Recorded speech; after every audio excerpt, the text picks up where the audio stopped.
Okay. We're going to go ahead and start a little early because Kentucky Michigan State's looking real good. I don't know if you all have tuned into ESPN just yet, but this is a good game. I hope Michigan State can somehow, some way pull this off.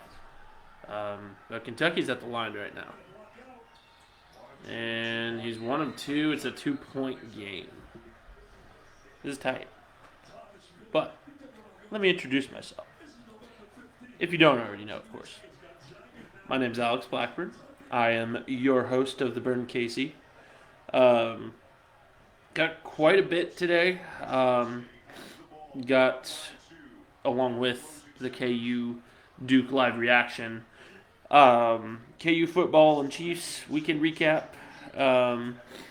Even more on KU basketball, not just the game notes and everything in the live reaction. Kansas City Blues news, Royals managerial happenings, and a little bit of a Movember action as well. If you can't tell, my stash has grown to a glorious. I don't know where I was going with that, but it's grown to be glorious. Let's just leave it at that. Leave it at that. Have a great time. But then going through, of course, some viewer comments and polls, as well as what I kind of have planned for the future here in probably the next couple months or so. So strap in and enjoy. So, all right. Uh-oh. Oh, it's going to go to 2 overtimes. Michigan State just made it. Oh, wait a minute. No, okay. Yeah, 2 overtime. Great. Oh, wow. What a play. This is a good way to start off this Champions Classic if, it weren't starting at 8:30 for KU. What can you do? But I'm willing to stay up until like 10:30 if y'all are. Probably later if this game continues to go how it went. But man, what a play there by Michigan State. He had him wide open down the lane. Oof. Just a not even a backdoor cut. Just quick little cut in. Yeah. That's a great play.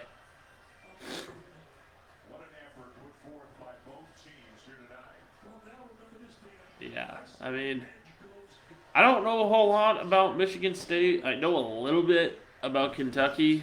I know Michigan State had that heartbreaker against Gonzaga on the big old warship or whatever you want to call it, the aircraft carrier. But with Kentucky, I know they got Oscar Tshiebwe, who's been in college basketball for what seems like 10 years now. And then just a couple other, obviously, it's Kentucky, so they're going to have a couple other one-and-done guys that will make their impact then leave. Yeah, so. Ooh. There's some jawing back and forth going on by the looks of it. Nice. Gotta love intense basketball.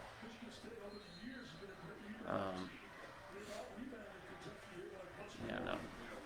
Obviously, this game will start after this game. Or, excuse me, that didn't make sense. The KU Duke game will start after this game. Played on the same court because, the planning is just impeccable.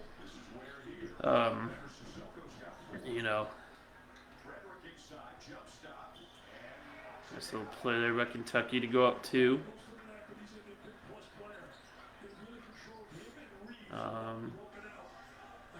I kind of want to talk over my on the topics that I want to cover right now, but also this game's really good. If you're a sports fan like me, you just like watching good sports. And this is good sports. I like that one comment from episode 1 of Star Wars. Now this is pod racing. Yeah, I'm a nerd. Whatever.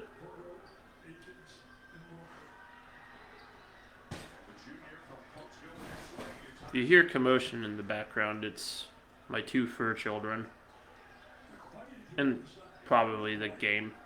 But, disclaimer as always, I am not legally allowed to show the game over Facebook Live. I can have the audio going on in the background, but can't have the game itself live streamed. I know a lot of people were asking about that. But yeah, due to legal issues and the fact that I don't want to get taken down, I would rather not show the game. Kentucky just went up 3, by the way. But there's a little bit of time for me to talk about the topics that I want to get into. The first topic that I kind of wanted to get into was KU football. And with KU football, obviously they took the loss to Texas Tech over the weekend. It was tough. Tight game the whole time. I think the home crowd definitely made a difference for Texas Tech. But I think the main difference here is the consistency we see from Jason Bean. And not that I believe he's going to be our starting quarterback. He's going to be KU's starting quarterback going forward. But I just don't like seeing the inconsistency. I saw a tweet that said, Jason Bean is the David McCormick of KU football. And, sometimes I kind of agree. Because he's got these really, really good performances under his belt, but he just can't get over his inconsistency. Because one game, he'll be really, really good. The next, he'll be awful. And that right there is why he's not starting over Jalen Daniels. That, and it's Jalen Daniels, who is supposed to be back for Texas, by the way. I know we saw Ethan Basco go in towards the end of the game with Jason Bean getting hurt, but I don't think we'll see him start this Texas game. I think in fact, I'm positive Jalen Daniels will be that starter. It's a 1-point game. Michigan State's got the ball, just in case y'all wanted to keep up with that. But basically what we have with KU football is a quarterback controversy that's not really a quarterback controversy, because you have one guy that's good but inconsistent and another that's good and consistent. And that's Jalen Daniels. And, who knows how he'll be coming off of the injury. But I still have more faith in Daniels than I do in Bean. I think Bean's a great quarterback. I think he's done a lot for this program. And signs say that he might be back next year. Which I don't know how. I guess he's got an extra year of eligibility or something like that. Because I'm pretty sure I thought he was a super senior this year. He may not be. But, who knows how much eligibility he has. Well, I probably shouldn't I? I think this will be his 6th year for sure. So 6th and final year of eligibility. But I don't know what all he did at North Texas. But I guess he's got another year potentially, because he was left off the senior salute thing that they're putting together for this next game here. There's a lot of other notable names left off that list too. KU's returning so many guys this next year, and that's not good. Oh God, Dick Vitale. Um, love Dickie V. I'm glad he's cancer free, but man, there's just something about his voice. I can't. I, and just the way he speaks about KU too is just like, all right. Again, love the guy. I'm glad he's okay. Glad he's cancer free. Um, I didn't necessarily miss him as an announcer though. Um, maybe that's a mortal sin for a college basketball fan, but um, I digress. KU football's returning a ton of guys next year, and if they don't make a Big 12 championship this year, which they still have the possibility to, so long as again they win out, and Baylor's gonna have to do a lot of losing. Obviously, we'll have to beat Texas, and then they'll probably have to lose again, and then we have to beat KU has to beat K-State, and I think K-State has to lose one more time, in order for it to be, in order for it to be KU going up against TCU, because TCU's already clinched. But again, if KU doesn't clinch, I see K-State clinching, and then I see KU clinching next year. And I'll tell you why. They have, I think it's basically their entire roster coming back. I mean, they're basically 90% of their starters are coming back, which is wild. And yeah, maybe there will be some transfers coming or some transfers happening. Maybe some guys will end up deciding, and maybe I want to forgo my season and go to the NFL draft. Who knows? I wouldn't recommend that. Wouldn't recommend that last one, I should say. But what we can predict for next year for KU football is, in my opinion, a much better record than what we've seen even this year. I can see a potential Big 12 championship, and I'm not even exaggerating. And I'm not being biased, honestly, because when you look at the statistics and when you look at, oh man, Kentucky might throw this game away. Good. But when you look at the statistics, who's being the player retention, and the class that is coming in for KU football, because it's a decent class. It's upper echelon of Big 12.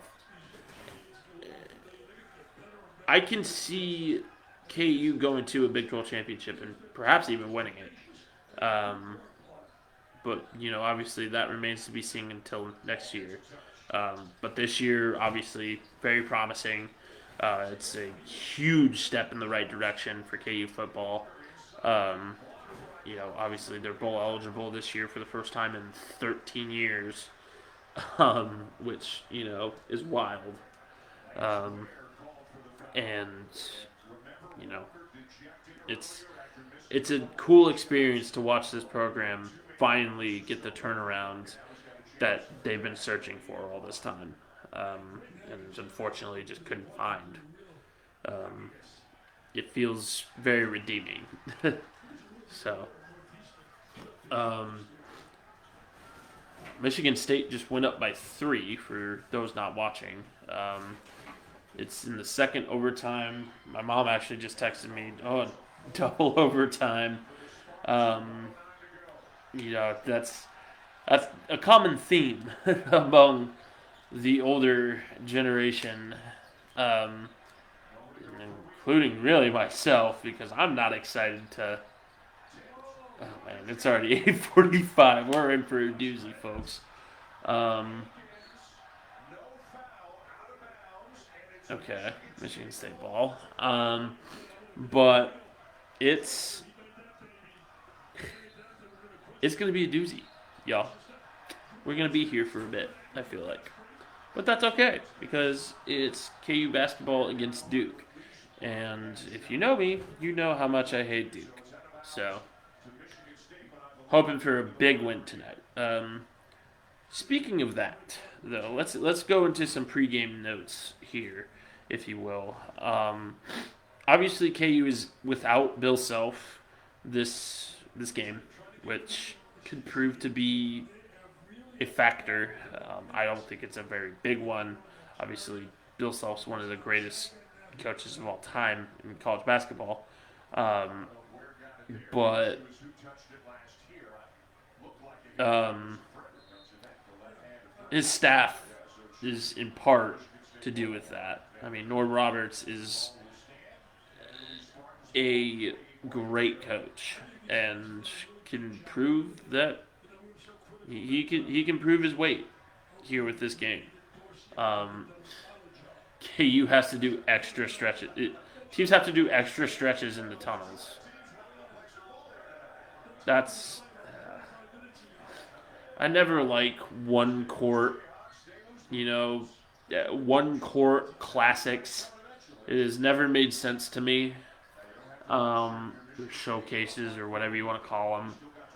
It just doesn't make sense to me. I wish they would do two courts so it doesn't cause a game to start at, 9 o'clock at night. And isn't this on the East Coast too?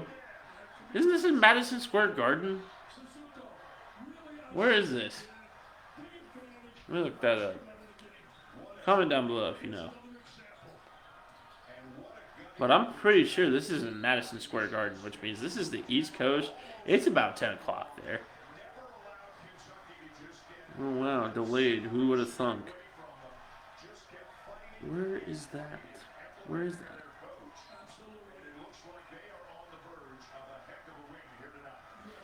Good job, Michigan State. Well done. Preview.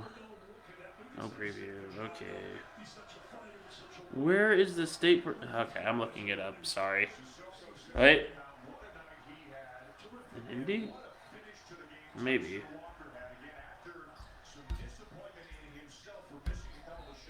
Let me look. It might be in Indy.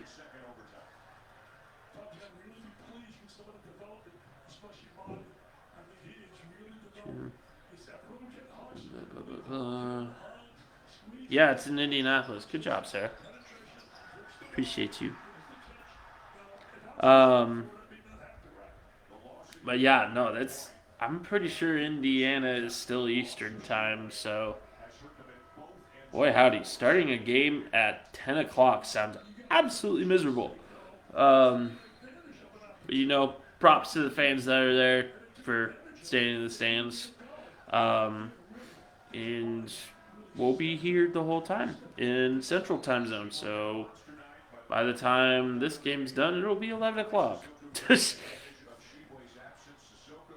looking like Michigan State is going to pull this one off. So great win by them. Going back to KU basketball, though, some pregame notes. Duke's a bigger team, and that's what concerns me the most is the inside play. The inside play is definitely something to watch for this game. We've got probably Ernest Uday starting to combat against a really big Duke team. Small ball is going to be key. Getting good shots and hitting the three will be huge this game. I really think that the way to beat this Duke team is with your athleticism. They're going to have some big athletic dudes as well, but they're big athletic dudes that this KU team can run around and harass all night. DeJuan Harris should have a big game covering the backcourt, but Uday is going to have a big game, and so is KJ Adams. Zach Clements, I believe, had some sort of nose issue, so he's out tonight, as is MJ Rice. But you know what? We'll have Dick. Everybody likes Dick. You know that's never, ever going to get old, right? Ever. Unless you're not a KU fan. Which then I can see it getting kind of old. But going back to the Norm Roberts, Bill Self situation, obviously Bill Self is suspended by the university for his alleged role in the NCAA investigation dating back to 2017. Gosh, whatever.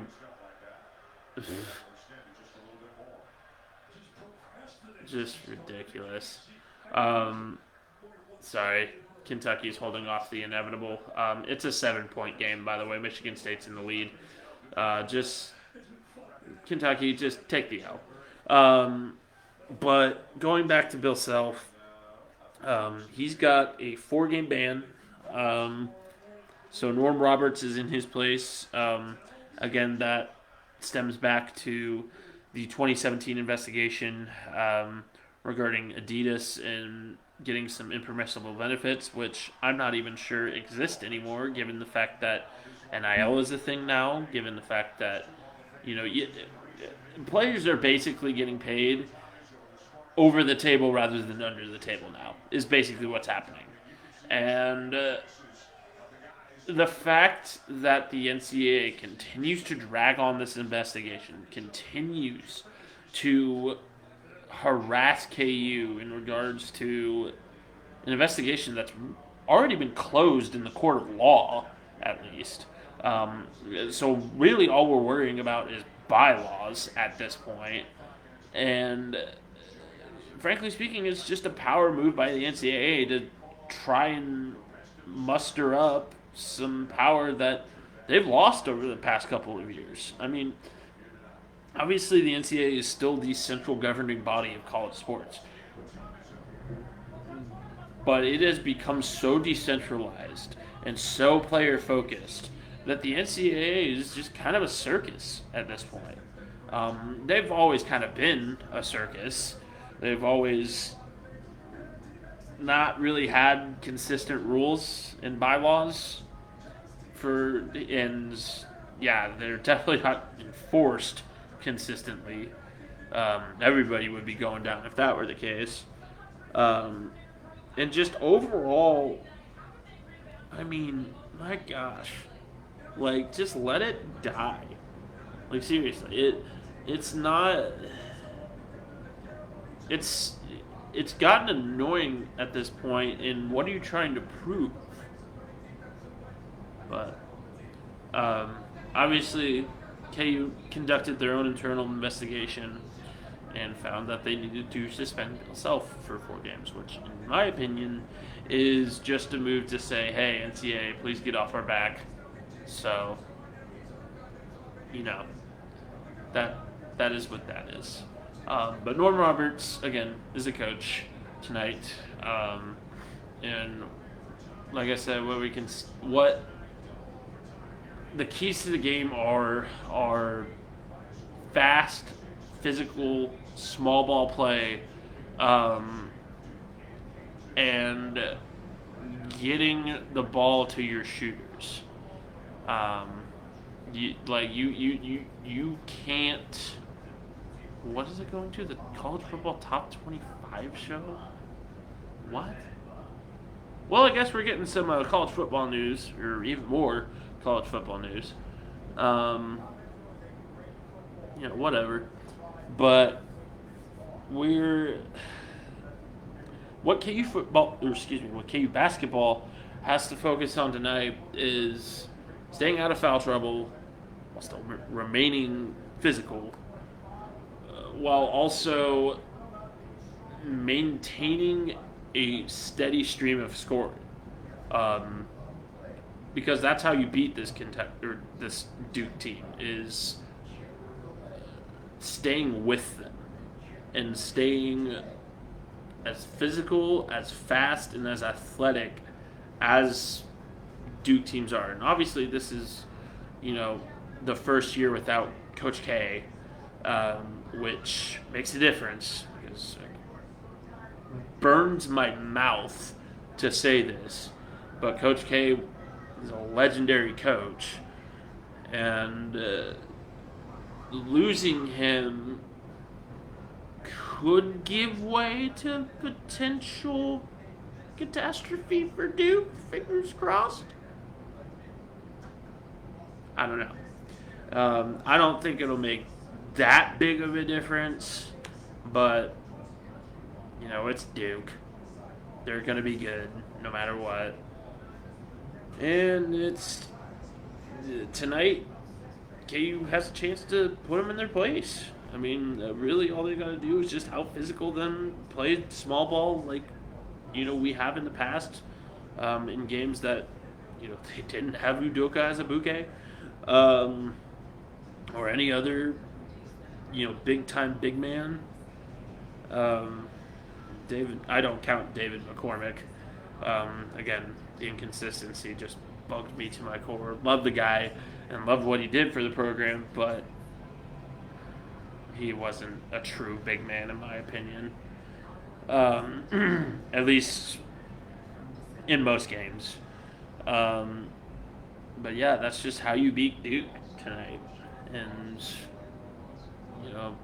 we'll continue to talk as the game goes on, but just watch for those keys and watch for the down low play, for sure. That's the biggest thing. KU cannot get down early. They cannot, mess around and be sloppy to begin play. They have to come out firing. And I worry that this delayed start might have an impact. It could have an impact on Duke too, but given the fact that we've seen such lackadaisical starts from KU basketball in the past couple of games, it's tough to gauge. So we'll just have to see.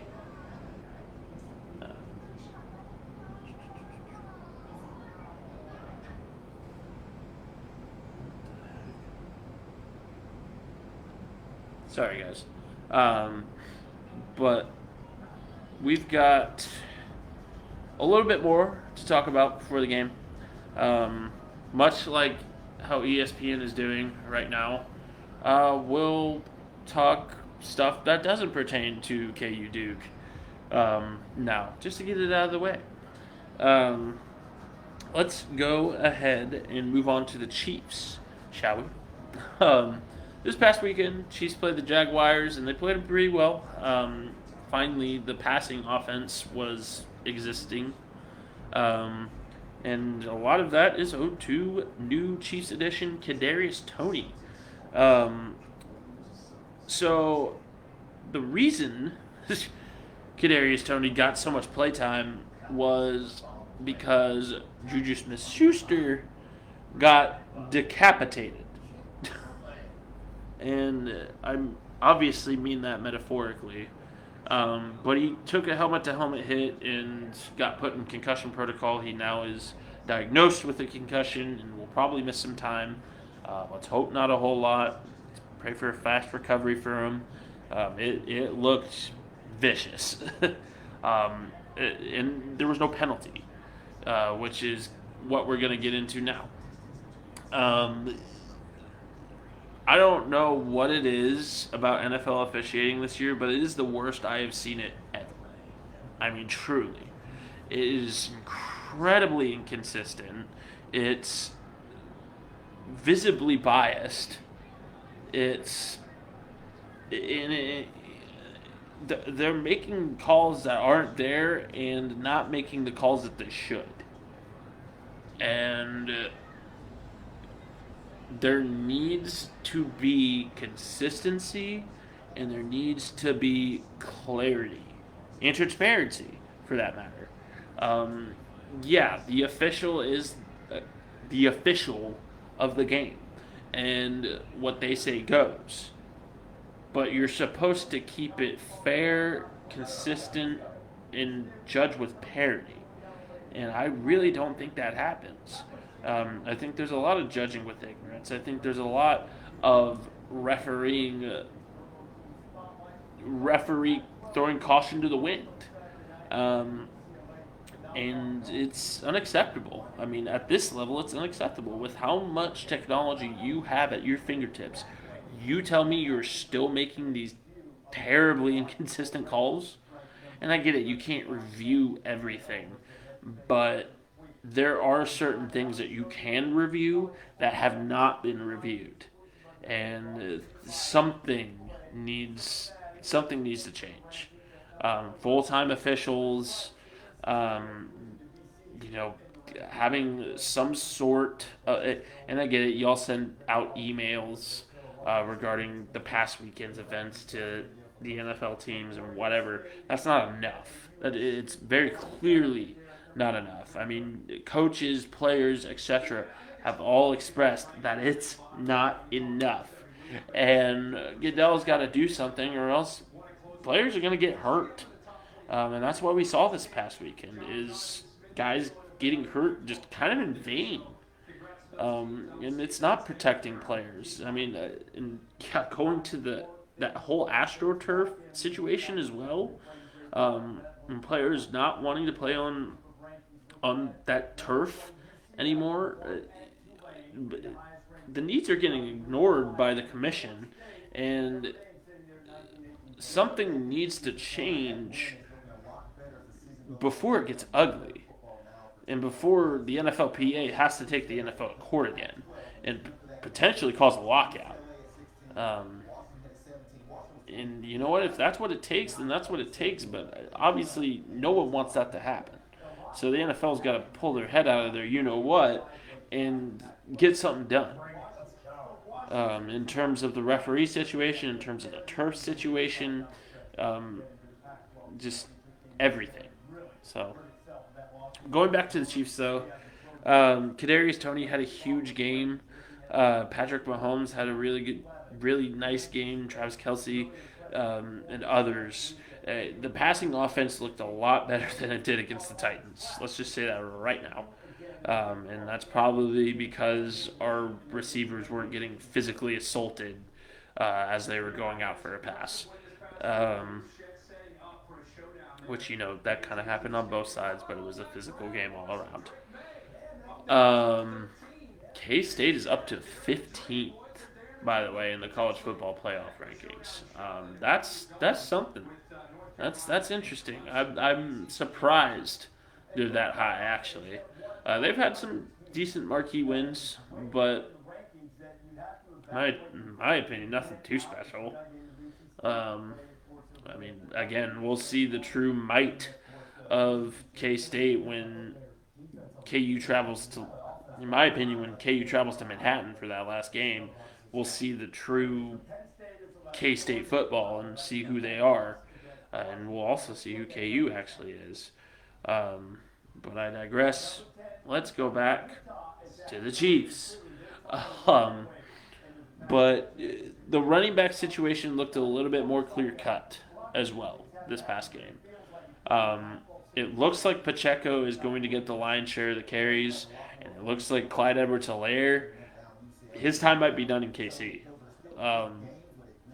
And it's not because he's a bad player. He's just incredibly inconsistent, and that he just doesn't have the open field speed that Isaiah Pacheco has, or that even Jerick McKinnon has.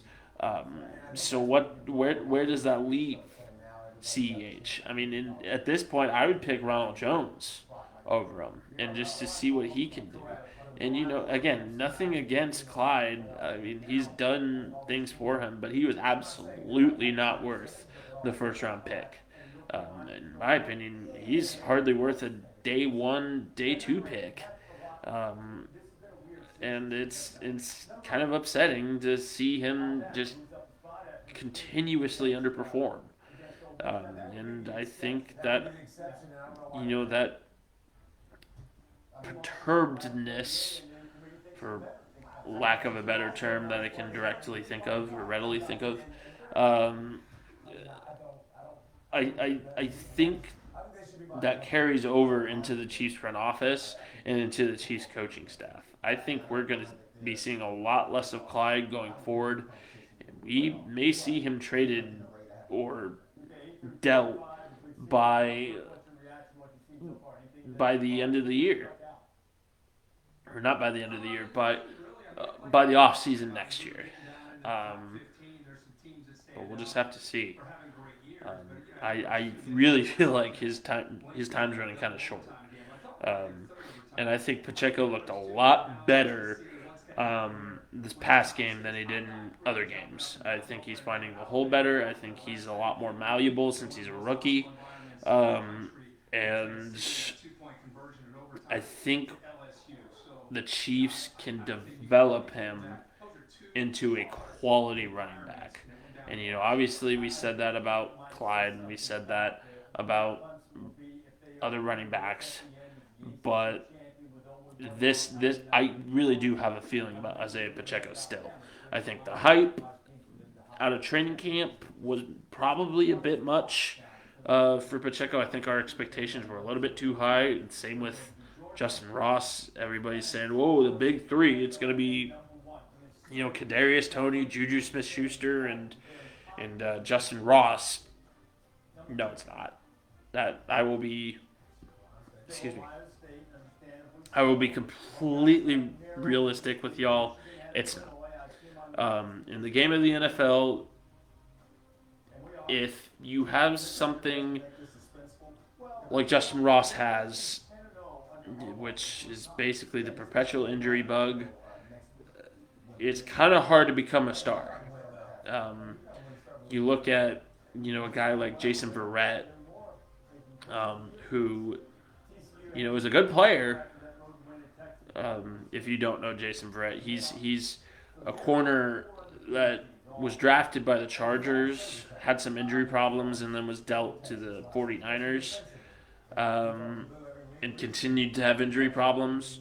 He's a good player. He just can't stay on the field, and I worry about that when it comes to Is this game started? Jeez Louise. Sorry. Sorry to blow up there for a second. Um, TCU is number 4 in the college football playoff rankings, by the way. I think that is absolutely correct. Um, but I will not digress further than that, I promise. Um, but just going back to the Chiefs situation, I think a lot of people overhyped this rookie class, and I think there's a lot of overhyping done with Chiefs players in general. They're good, and they'll win Super Bowls. They will. But they're not perfect. They're not, the 96 bowls in football form. I mean, even the 96 bowls had their flaws. And the 16 Warriors, if you want to talk about them. But they blew a 3-1 lead. But it's kind of hard to justify the hype after what we've seen. That being said, Isaiah Pacheco can develop into an elite running back. He has the tools for it. So we'll just have to see how the Chiefs go on about it. With this current group, developing running backs has not necessarily been a strong suit. I mean, really, the last good running back, the best running back out of the group of that this current administration had was Kareem Hunt, and we all know how that turned out. And I'm not saying Isaiah Pacheco is going to go and kick a woman, but don't count your eggs before they hatch. Is basically what I'm saying. Remain, hopeful and optimistic, but remain realistic as well. So, um, moving on though, because apparently the college football playoff show takes precedent over actually starting the game. I get it; players have to warm up, blah blah blah blah blah. This is why I don't like one court showcases. It's silly. This game was supposed to start 40 minutes ago. Whatever. Um, Moving on to my team, the Kansas City Blues. Um, we have a few things to go over with them. Obviously, just a year in review was a good year for first year head coach Derek Pearson. We saw a lot of good things and a lot of good play from a lot of returning guys and a lot of D3 guys as well. So you can definitely see the cogs turning towards an elite team. Um, and there just needs to be a couple more steps to be made during this coming spring in order to make that team into an elite team. Um, they're showing Mac football over the game. Sorry. Um, Love Maction. Don't get me wrong, but basketball time, please. Um, Going on, or moving on, though. The Blues, had a good year. Not a great year. Obviously, missed the playoffs, which the goal is making and winning the playoffs. Um, but it'll come with time. I feel like, and the Blues are in a good spot with Derek Pearson. They will develop over the spring and summer, and it'll be a dang good team come next fall. Um, with what Derek Pearson has set as a precedent for this team. Um, and you can go check out the interview that I did before the season. Um, he's the real deal. He's a great coach. You got a lot of great players: Kyle Renner, Jordan Rice, Mamadi Tola, uh, and a couple Stephen Lomas, and a host of other guys that have just performed above their pay grade. They don't get paid, but have just performed at an outstanding level, and it will continue, and it might continue with some new faces, even with how D3 is performing. I mean, there's not that big of a gap between D1 and D3, um, which is very promising because you have a lot of depth, is what that means. And with these good teams like the Chicago Lions, like the Dallas Reds, like other teams from around the area, like the St. Louis Bombers, um, those teams have depth and they have guys that they can work with. Consistently have guys that they can work with. So it'll be exciting to see where next year goes or where next year is. So, um, another thing I wanted to mention about the Blues is Don Bosco. The Blues are doing a toy drive and a little event. Um, Doing a little event in regard to. Um, Sorry, my brain just keeps going everywhere. Um, in regards to getting toys for kids, and making sure that they have a great Christmas. If you can donate, go buy a raffle ticket, bring a toy to the party. It'll be on Friday, November 25th. And again, all you need to do is buy a raffle ticket, bring a toy, do whatever you can do to help these kids out. And it's going to be a great event. It's going to be a lot of fun. It's going to be at Brady and Fox over off of 63rd and I forget the cross street. But it's over off of 63rd Street. More details are on the Blues Facebook page. Go join. It's going to be a great time. Moving on to the Royals, though. Royals got a new look. They got a new manager this past week. And Matt something or other. I forget his name. It's Matt Quatraro. I tell you what, the Royals and these super difficult pronunciations when it comes to the names on this team is insane. And with the addition of Matt Quatraro, it gets worse. But at the same time, it gets better. Matt Quatraro was with the Rays for a while as a bench coach. He was a really good coach there while he was tenured. Developed a lot of great players, developed the Rays into a respectable, consistently playoff-bound organization when they were an absolute dumpster fire some years. But not with Quatraro at bench coach. They've been consistently good. They've made the World Series multiple times. I think they may have won it in his tenure as well, if I remember right. I can't remember. I might have to get corrected on that. But he's no joke. And I think he will develop this very young core of the Royals really well from the research that I did on him.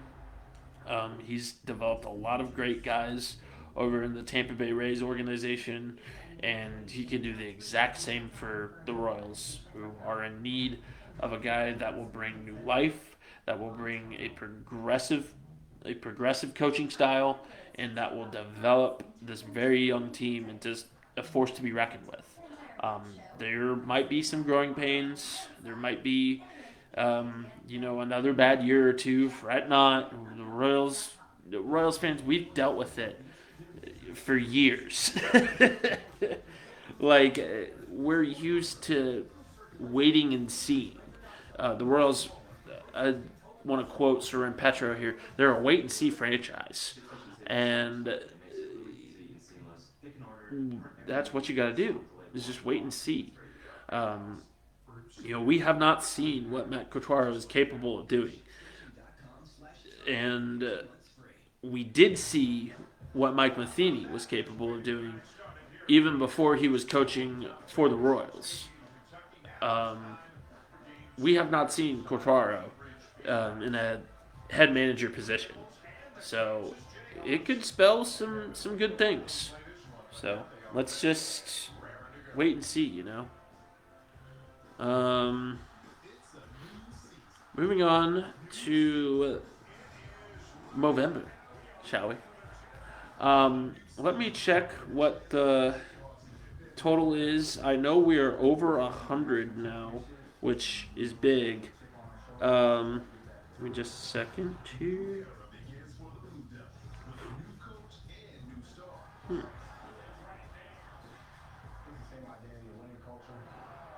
Give me just a second.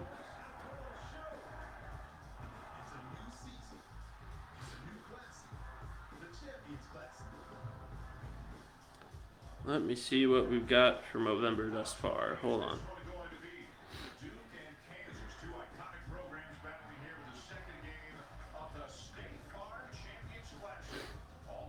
Got the. All right, so we are up to $107.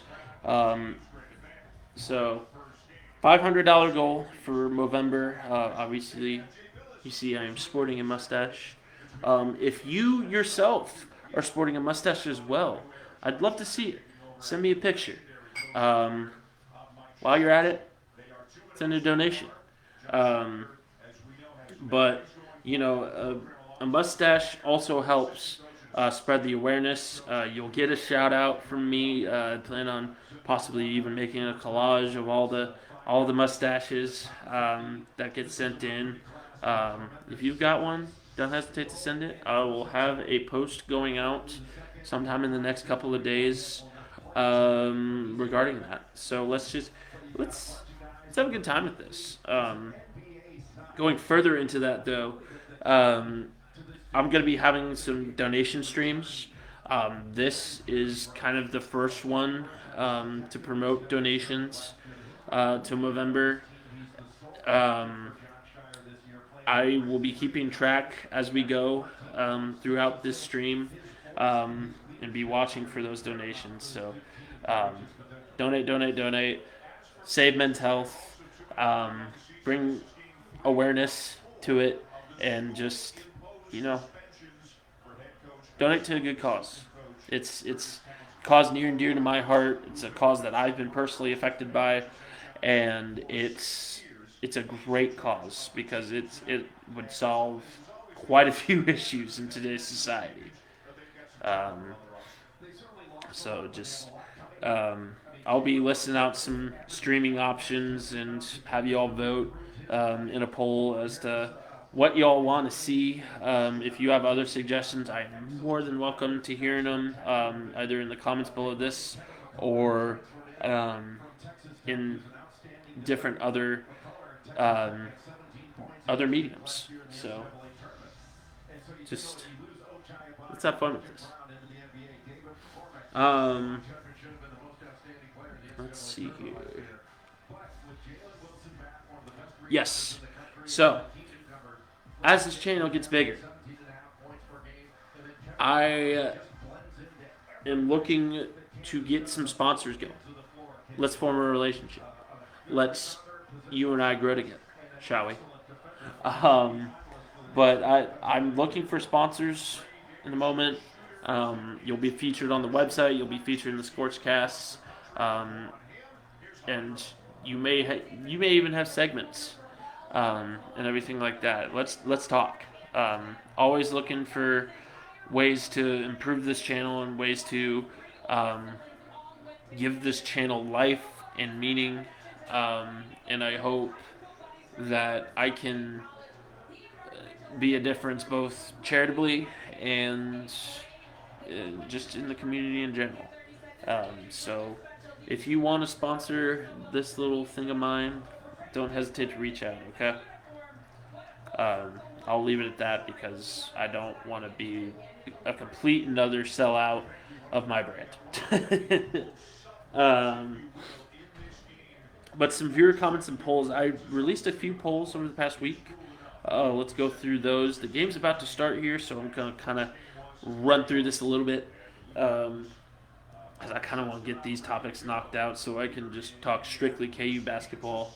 Last time I felt kind of rushed talking through these different topics, kind of melding the ScorchCast with the with everything else, you know. So let's see what we got here. Hold on. Give me just a moment here.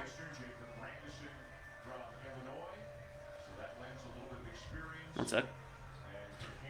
I'm gonna go to the polls here and just see what we got going on, shall we?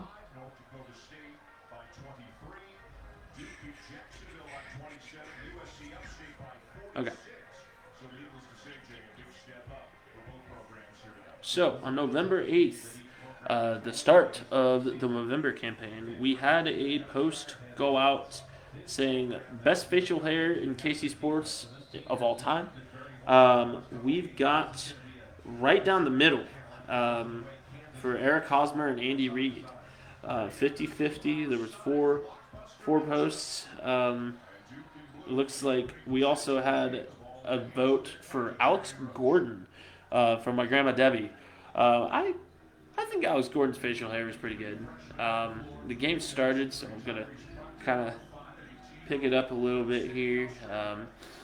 Duke has the ball starting out. They won the tip by the looks of it, and it's going to be an air ball to start. Attaboy, Duke. And then the next poll that we had was should Orlando Brown Jr. get a payday?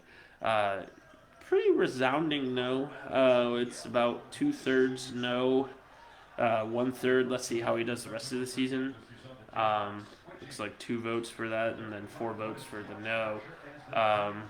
Looks like it's 2-0 Duke. And then finally, I asked, excuse me, where would you want to see Arrowhead improve? And my mother said, right where it is, as as in, just keep it there. And I tend to agree. It's kind of hard to justify. Um, Kind of hard to justify it moving. Um, Obviously, the K is moving. I don't know if you all heard that. It's finalized that the K will be moving downtown, or will be intended to move downtown. Looks like it is 4-2. McCullough just got a good basket there. Or 4-3. Nice. Um, but overall, just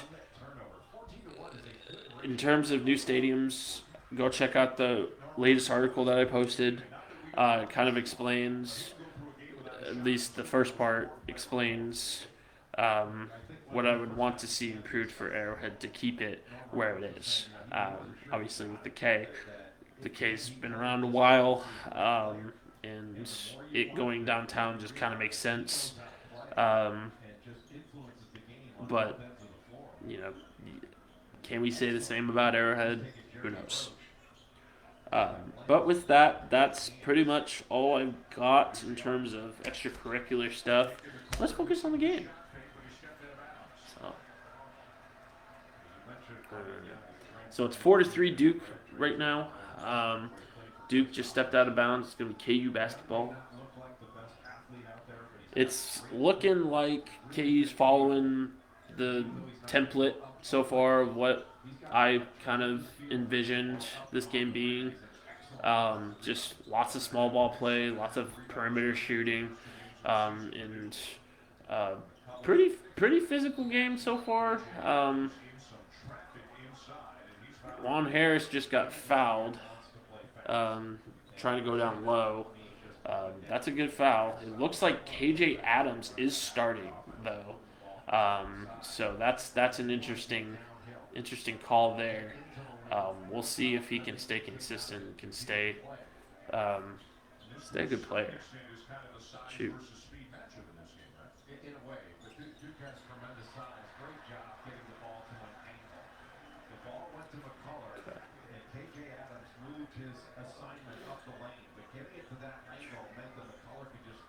Need you just a second here.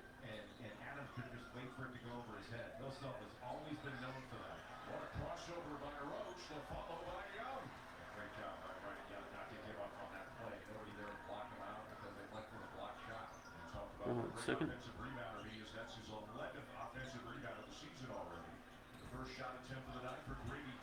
Okay, so Grady Dick just shot there.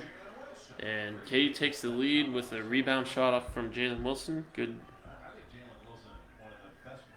hit there.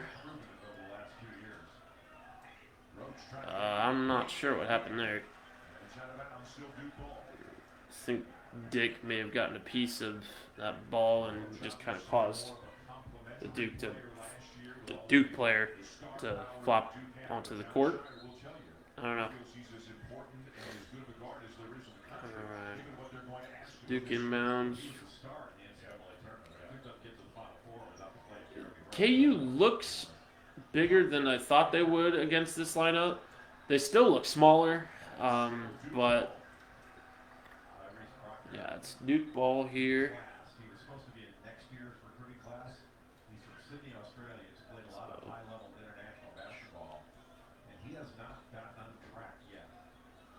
Still 7-6 Kansas here. It looks like it's a travel or some sort of foul, but it'll be KU basketball.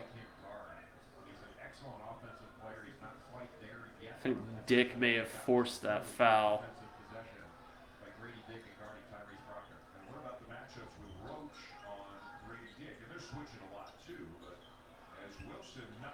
Nice shot there by Jalen Wilson. It's going to be 9-6 Hawks. Once they get some screens, get some switches and rotations, it's not the initial action Duke needs to guard. They need to guard multiple actions. Good defense there by Wilson.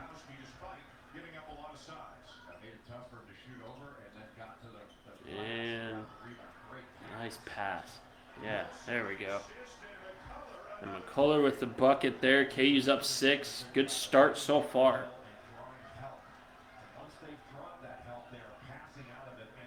And yeah, the defense looks solid thus far. Looks, again, physical. The KU's harassing Duke. They're forcing a lot of dropped balls. And it'll be interesting. Just seeing if that defense can continue. It's a physical defense, but it's a defense that'll wear you out. So we'll see how tough and how I don't know, just how physical continuously KU can be. So just a second, I'm gonna answer some stuff here. Gotta take a picture for the fans, i.e. my girlfriend. Is he okay? It's not complicated. With AT&T, new and existing customers get our best deals on every smartphone. Buying a home? Rocket Mortgage will cover 1% of your rate for the first year at no cost to you, saving you hundreds, even thousands, with Inflation Buster. That's more mini vacations. A lot more fun. All right. Thus far, I think the defense has gone really, really well. And the shooting has as well. They're following the keys of the game to a T. I think if they can continue this, and that's the big part, that's a big if, because it's an exhausting level of play. This is how Duke really gets you, is they exhaust you. And they'll let you play hard and quick this first half, and then they're very much a defensive fighter, almost. If you think, in terms of boxing, they'll always kind of start out a little slow, not really do a whole lot, and then when the time is right, they'll get you. So we're kind of waiting on when Duke turns it on. They're kind of the opposite of KU in that way. It's just kind of, well, actually not really, now that I think about it. So.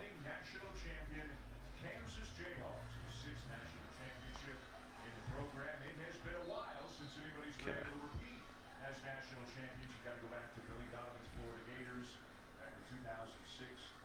First TV timeout.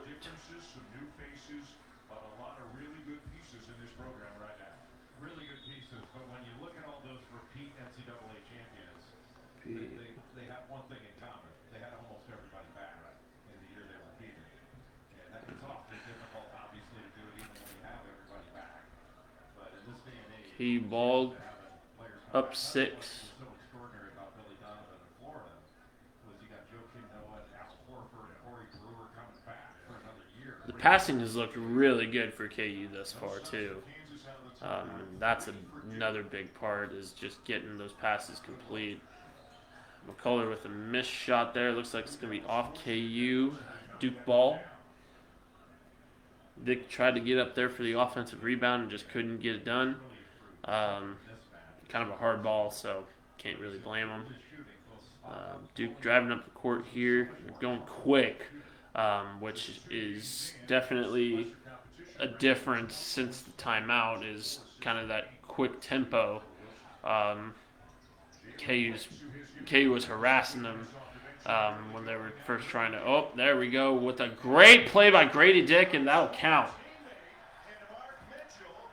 Ooh, boy, Dick's going to be great for the whole year that he's here. Uses his body so well to shield off and draw the contact, yet still finish the play. yeah, I don't expect Grady Dick to stay here for too terribly long. He might be a couple year guy, but I I I can see him being a one and done. He's a great player. I mean, 3-point play for him though. For KU to go up 9. That was a great drive. I mean, shoot. They have been friends forever now, going against one another here in this game. Dude kind of moving the ball, trying to get it past the perimeter, or they're just going to shoot from the perimeter and they're going to miss. It'll be KU ball again. Duke has looked really sloppy thus far. It has not looked like your typical Duke team. They've started out real slow and they don't look the best. I mean, they don't look like a Coach K coached team. So, maybe that is the difference here. Bad pass there by Jalen Wilson. And it'll be a double turnover by the looks of it. So that'll be our ball once again. Again, really good defense thus far. Kind of looking to see who's going to get hot. It looks like McCullough or Dick. Jalen Wilson's having a lot of great assists, but obviously not that last one. But looks like McCullough or Dick may be the hot hand today. As I say that, he airballs it, but Jalen Wilson puts it back, so good on him. It's really good team play from KU so far. And it's a very physical pressing defense, too, which is not something you see every day from KU. Maybe this press defense is what's going to unsettle Duke here. And it's looking like a great game so far. KU's up 11 now, by the way.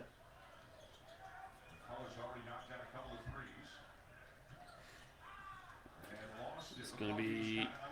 I lost it. Not going to be KU's ball. It's going to be Duke's ball off the McCullough misstep there.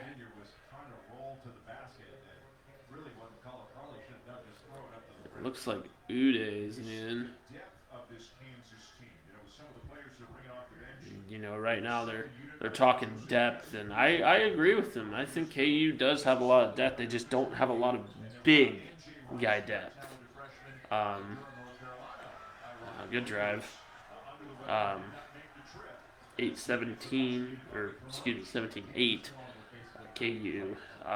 But yeah, no, I fully agree. I think you've got a lot of great players that will get, their fair share of playing time. I don't think there's really a whole lot of guys that won't perform to their level. That's a boneheaded shot by McCullough. Oh, great rebound though. And there's another boneheaded shot, but it's fine. Yeah, no, that's not the shot you want, Jalen. I mean, as a senior, he has to be smarter with those shots. But we're seeing the growth of Jalen Wilson firsthand this season into a very mature, good player. I don't know. It'll be I don't think Jalen Wilson is ready for the NBA just yet, and this year it will decide whether or not he goes in the first round, second round, or goes completely undrafted. That was an awful shot. Jeez Louise. There has just been terrible shot selection. Wait, what?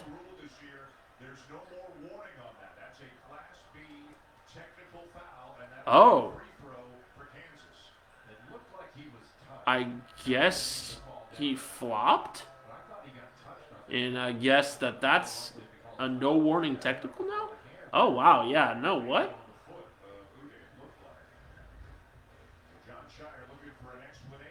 John Shire looks really young, by the way. How old is John Shire? Does anybody know?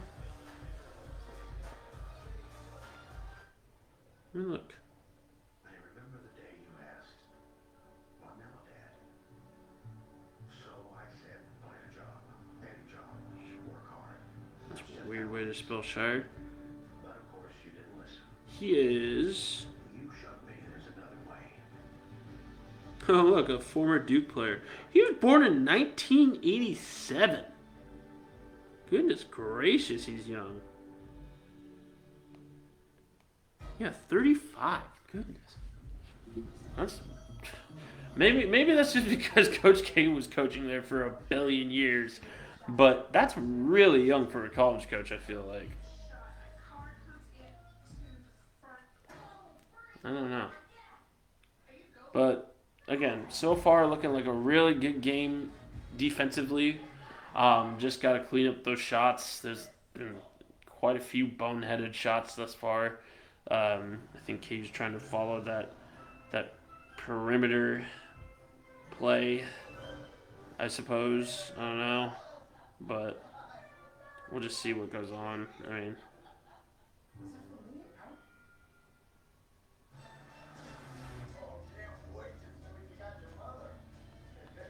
The BMW Roadhome sales event on now.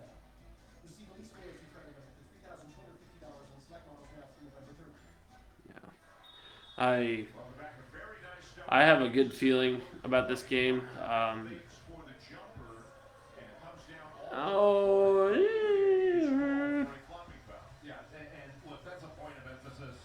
Yeah, I don't think that's. I don't think he ever got touched. So. Good call. I might be a little biased. I'm sorry. Now whether he landed on Uday or not, but he was hit on the arm, so the officials unfortunately missed a foul there. But you're going to see a lot of these flop. Did he hit him on the arm? That used to be warnings, and that's I don't know. That's kind of a 50-50 call. Goodness, Jalen, make your free throws. It does not count as a personal foul or a team foul. And then it's point of interruption, so the ball goes back to wherever it would have Yeah, been whatever. played had there been no flop ball. It's Kansas ball. Okay.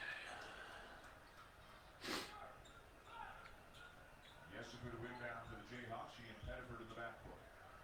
It's a 9-point game, 17-8. Right now, Kansas. KU ball after a missed technical free throw. Being smaller, they got some leverage.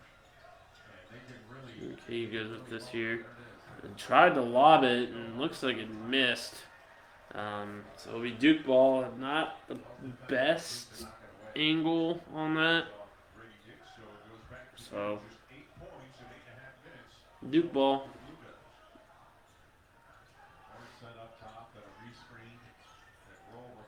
Wide open three. And they missed it. Nice rebound, Uday.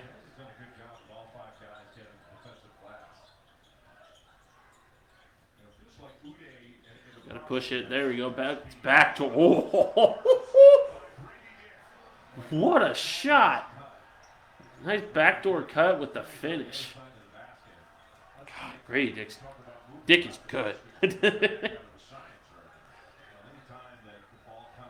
That was a very nice shot. He's got a great touch.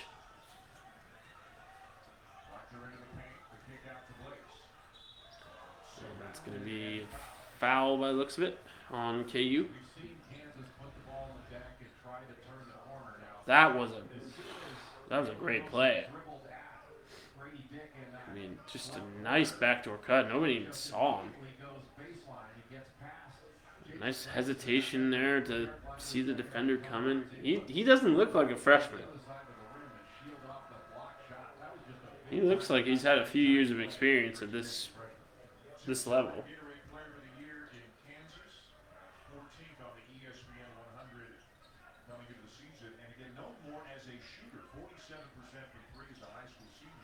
Alright. So cut it down to a 9-point lead after he makes his free throws there.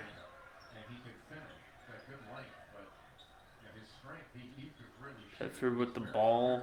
I want to see how Bobby Pettiford does this year. That was not. Come on now. Is it back to Yesufu and he misses it again? Don't know why you would give it back to the guy that just airballed it, but you know. But I want to see what Bobby Pettiford does. As I say that he has nice hands and just God, another foul.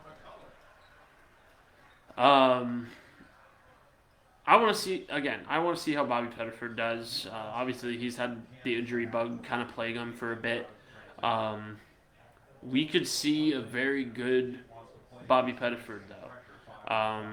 It just kind of depends on if he can stay healthy, and I mean he's got the talent.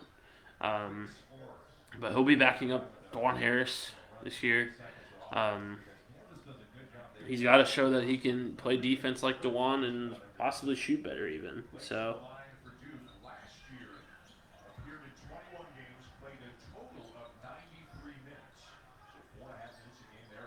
Alright.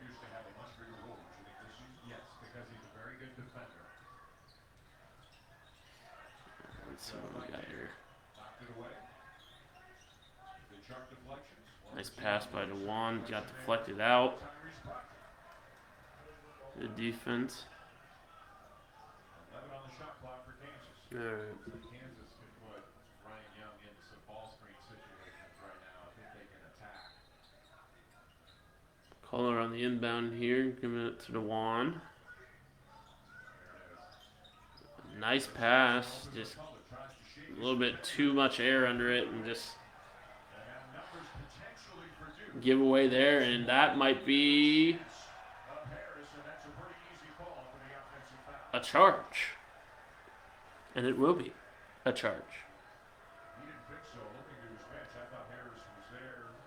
And that was definitely a charge. I don't know what the issue is. Yeah.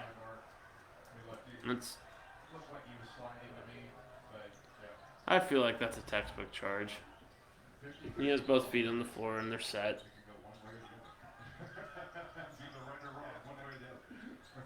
And yeah, just on those 50-50 calls, you just kind of just trust your discretion. It was deflected. Yep, good call, referee. Dick is driving, tries to pass it off, and will get deflected out of bounds.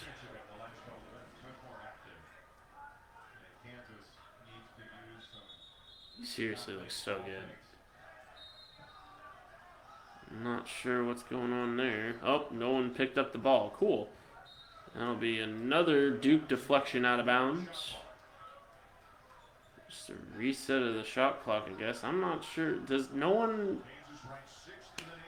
We're inbounding the ball really, really slow. Which, you know, I mean... No big deal. Kind of control the tempo, but still. Dick for three does not make it. And another charge. Gosh, this defense is looking good. Nice job, Yesufu. Yeah, that one was a little bit more clear.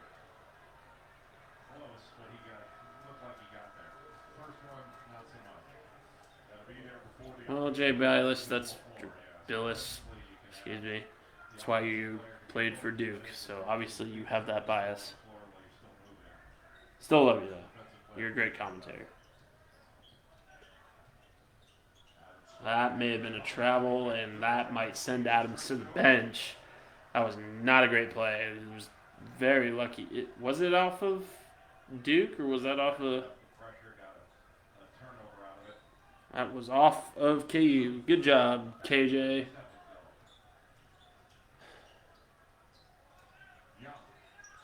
He's just got to build. I mean, he makes another bad play. He just lets things snowball on him. He shows, again, he's incredibly inconsistent. He's much like David McCormick. He has his games where he goes hard, and he has his games where he's just softer than 10-ply toilet paper. And he finally makes it up with getting some points on the board, so good on him. That was a good play. 6-point game. Last time down, Kansas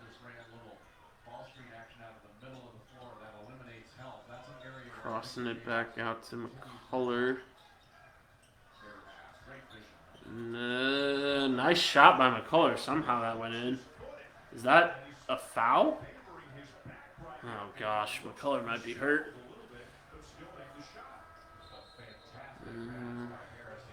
Yeah, probably good to take a little time out there, kind of reassess. One more look going into the timeout. McCullough extends the Kansas lead to 8. Terrific shot fake. Jeez Louise. That was intriguing.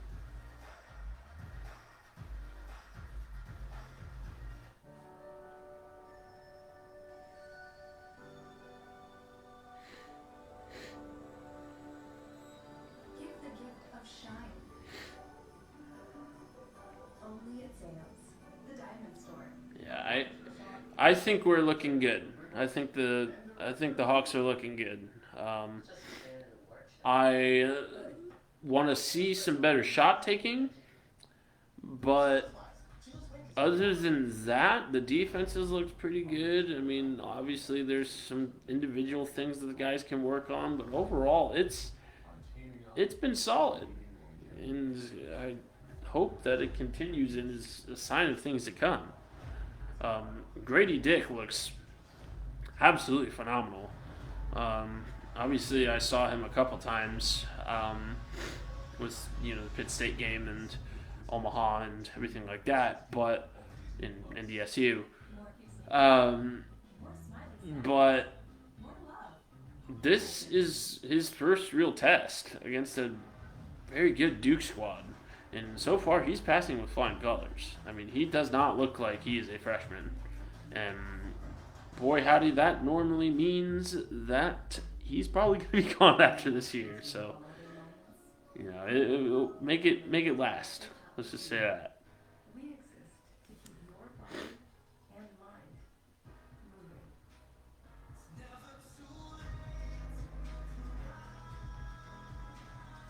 Because everybody is a therabody. Okay, hold on here. Just responding to a few things. Don't mind me. I will be right back with more commentary once. Oh, I can skip this ad? Heck yeah. Love YouTube TV. Never mind. Well,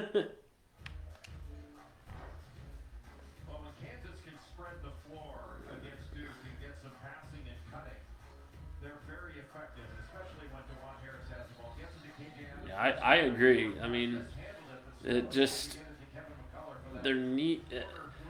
When KU can pass, they're very, very, very good. But it needs the passes need to be accurate, and that in lies the issue. Is sometimes they're not, and when you can get an accurately passing KU team, that's the most dangerous KU team there is, because you have so many of these backdoor cuts, you have so many of these inside-outside cuts that free up the space when you have a small team like KU and create shot opportunities. So, good on them to keep it moving, but it's a play style that can get tiring. So we'll see as the game goes on if it continues. Yeah, it only took like 12 years.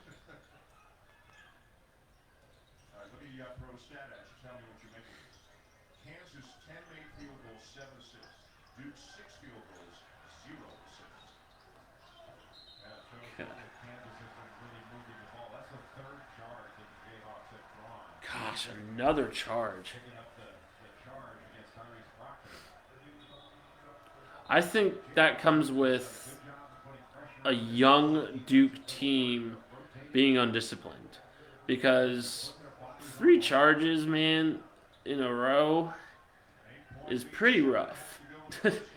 It's undisciplined basketball, and KU's capitalizing. I mean, KU's the much older team, and that was not a good shot. Goodness gracious, Jalen. It'll be 5-on-4. That was not your best shot. You're lucky you guys are big. Nice defense by KJ Adams there. It'll be a foul, though. I don't think it was on Adams. I think it was on McCullough down low. Well, I mentioned Kentucky losing to Michigan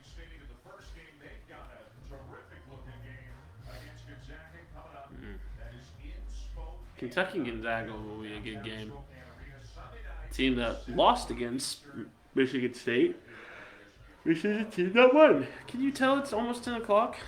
So many outstanding big guys came back for another year. Sheboy, Timmy, Armando Bacot, who had 6 Huh. doubles in the NCAA tournament. That's never been done before. Well, we didn't have any. Adamas and And again, I don't. Could David have came back? And even then. There's so many quality big guys. A lot of people are calling it the year of the big guy. Guards are going to be hurt. Alright. You love seeing more bigs in the game, though. He's slowing it down here, kind of controlling the tempo. A shot by DeJuan Harris that just goes off. Obviously, oh, great recovery there by Jalen Wilson. Harris is driving with Wilson with the finish. That's the Jalen Wilson that we'll want to see. If he wants to make it to the NBA. I mean, that is Jalen Wilson at his best. And it needs to happen more. I mean, oh no, that was McCullough. Still great on Wilson to get down court along with Harris. Just great transition basket all around.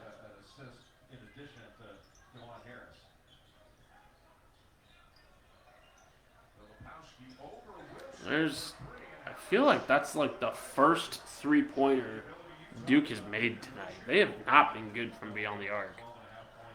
It's a 5-point game though. Oh, great shot. I didn't think that was going in. I was about to say shot selection's not the best for the Jayhawks right now, but shoot, you're Grady Dick. I guess you can make it from anywhere, right?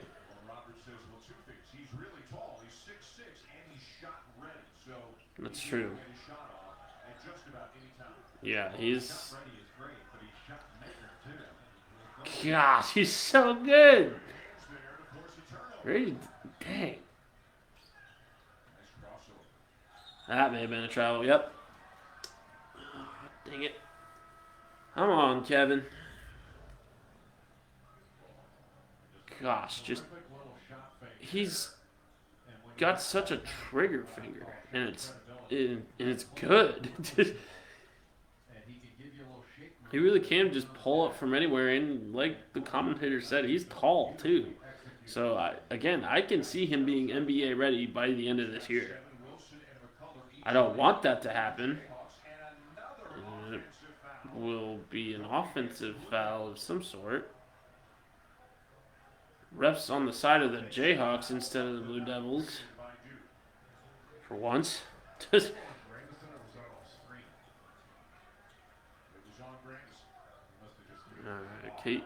KU's running real slow. We're seeing a very fast-paced offense from Duke. They're very up-tempo. KU's working the ball. And, yeah, the shots have not been the best, but they're just running oh, what a block! To one! Oh, my gosh, and it's chaos now. There we go, DeJuan. Oh, gotta finish, though. Oh, that was beautiful, DeJuan Harris. Wow. Oh,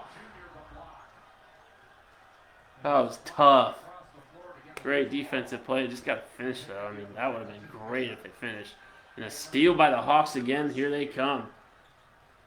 Oh, but another miscue. It may have been referee interference. Referee goes crashing into the fans or the camera people. He's kind of in the way of Harris there, though. He just couldn't get down there on time. That's probably what you get when you have geriatric referees. That man does not look under 60. I mean, shoot, when you get to that level, I guess you've been in the industry for some time as a former referee. That may have been a travel. They missed that. Good finish there for the 2 points. Then 5 again for Duke. KU basketball with the 5-point lead. So how do you envision the 2 7-foot freshmen playing together for Duke? Very well, because they're both skilled and they're different. Grady Dick with a rare miss there. It's going to go back Duke's way, down 2 possessions. That was bad touch. Got it back, though. And it's just right at Jalen Wilson, and he makes it for the and one. It's very possible that he can make this the 3-point play. It's very true. I mean, KU just needs to capitalize on transition. This game would be practically over if KU has to capitalize on those transitions. They're showing great defense. They've got very, very good handling. It's just the finish needs to happen, and it's just not. So that'll be big going forward. I'm sure Norm Roberts will have a few things to say with this timeout. And I can see KU improving on it. So we'll just see how it goes from here.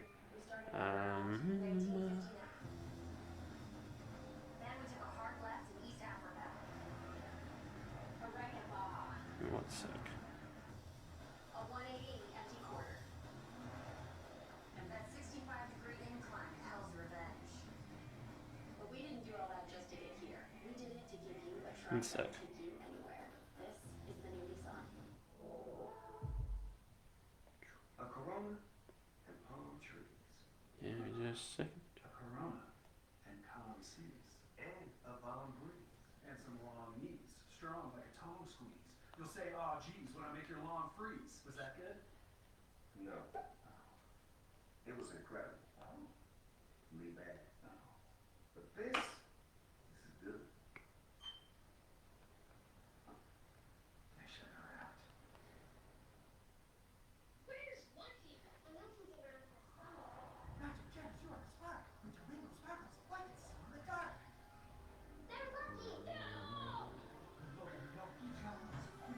Sorry about that. Stars will show up in Austin waving a Wazoo flag.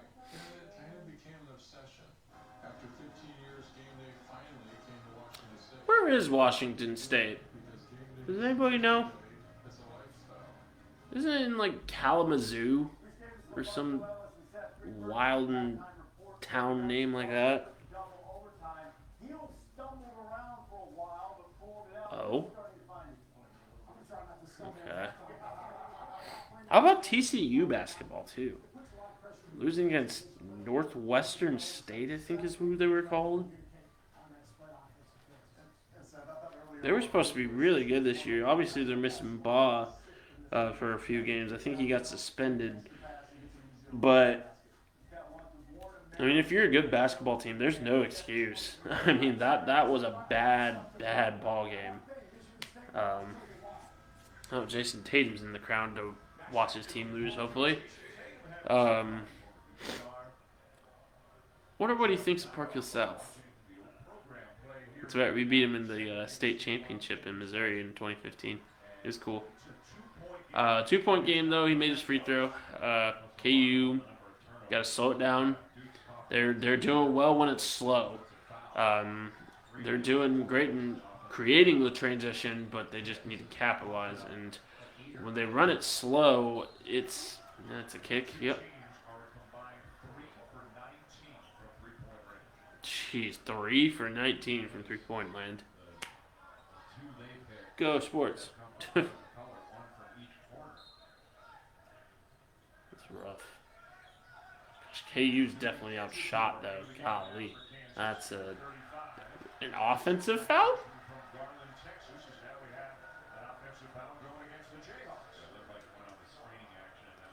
Who's that? Kansas ran out of bounds underneath. Another turnover. A number of Kansas's turnovers have come in transition when they had advantage situations. I don't know. Those are kind of gut punches. They worked so hard to get the ball and pitched it away. Okay.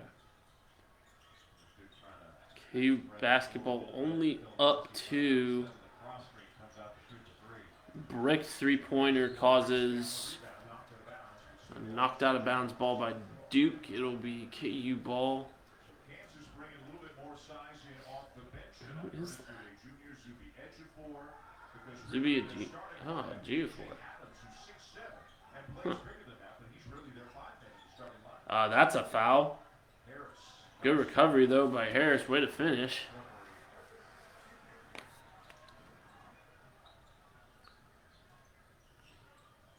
Crossover by the 7-footer. Gotta be a charge. Yep. Another one. Good job. Sees that one later on. K's doing a great job at drawing those charges. They're capitalizing on a very young, undisciplined Duke Blow Devil team. I mean, you can tell Coach K does not coach this team anymore. There's a lot of new guys on both the coaching and the playing staff that are really showing their youth. So, Wilson from the elbow. nice step back by Jalen Wilson there to put KU up 6. That was a pretty shot over the outstretched arms of Kyle. Nice little kiss, as Bill Rafferty would say. And he shot that in rhythm, didn't rush it. Lakes with a corner 3. That was a bad shot. Pettiford's got to Pettiford's got to recover though, or rebound. That's a big time pass there. So we've seen a steal and assist. Nice recovery though by Duke. Stuff from Filipowski. Now he stays with Wilson. He's gonna find the open lane and nice backdoor slam. Good job, Zuby Ejiofor there. Pick and roll is so hard to deal with. There's no weak side help there. He set that Mizzou won by a healthy amount. to the rim. And J-Dad is 6 assists now in the first half for DeJuan Harris Jr. Jeez.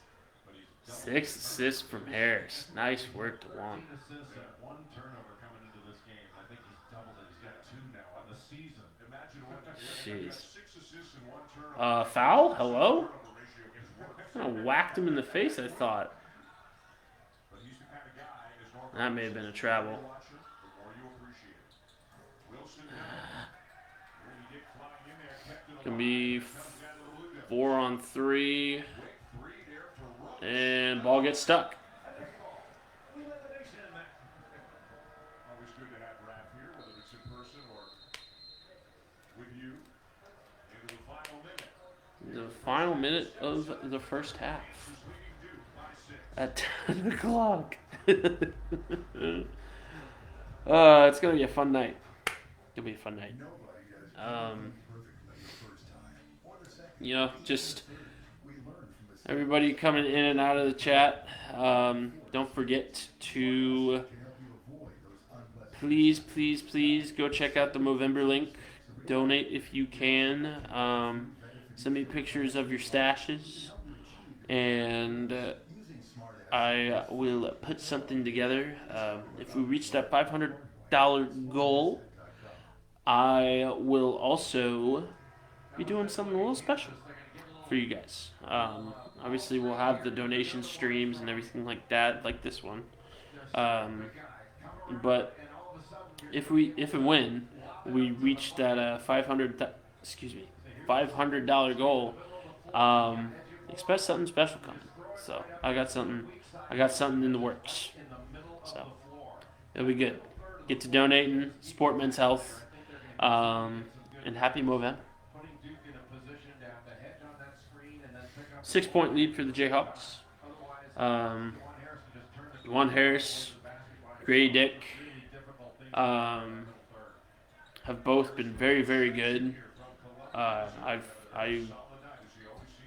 think they're my 2 players of the game thus far. Jalen Wilson's looked decent. KJ Adams even has looked all right. Shot here by Dick, just can't hit the 3.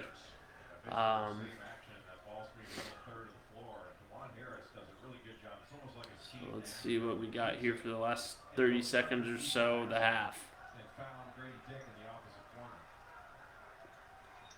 6-point advantage here for the Jayhawks. It's going to be a timeout, Blue Devils. John Shire playing for 4 years under Mike Krzyzewski, won a national championship Was an All-American in 2010, then on the staff in Durham for 9 years.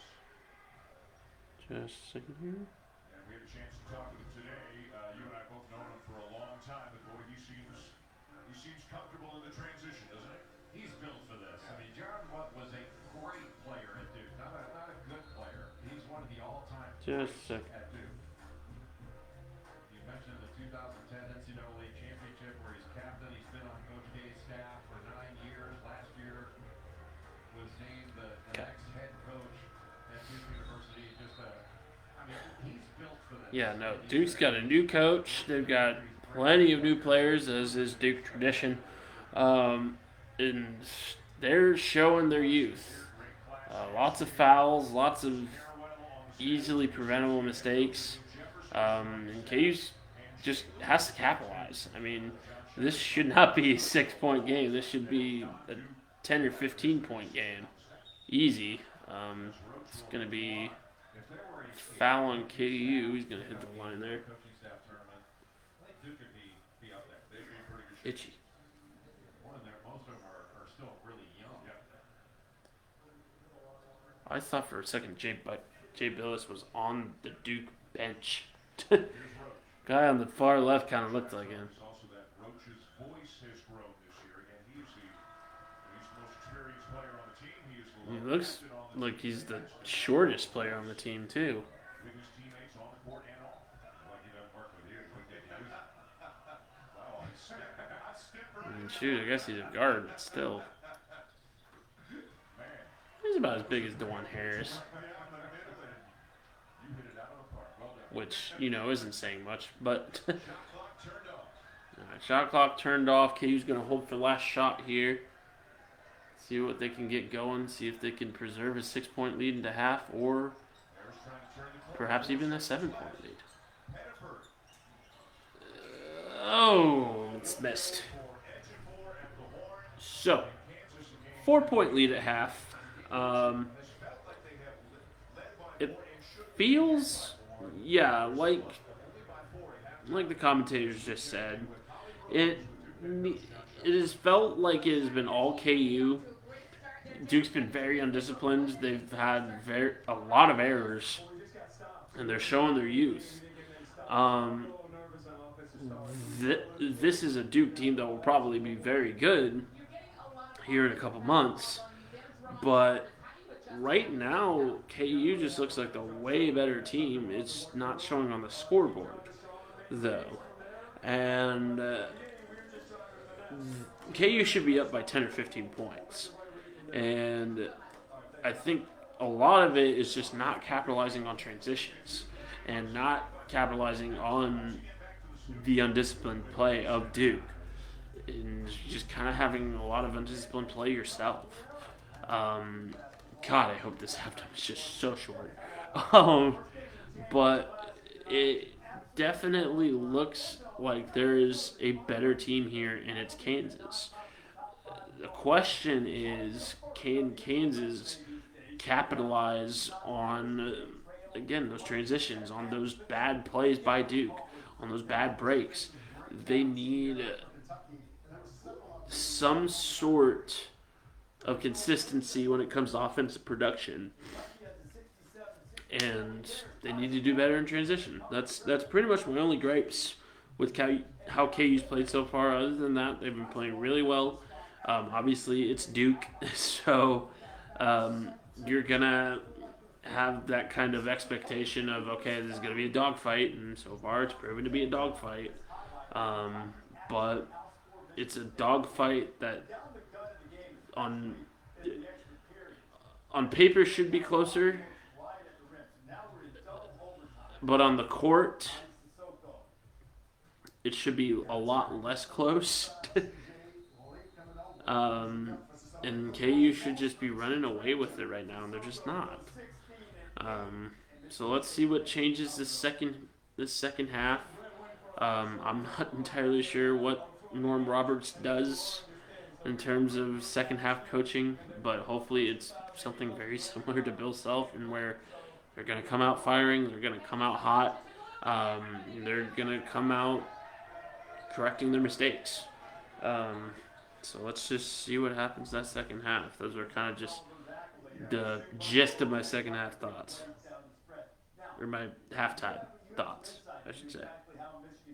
So You talk about special teams for basketball, that's underneath, side of bounds, short clock situations. Watch right here, 4.7 seconds left.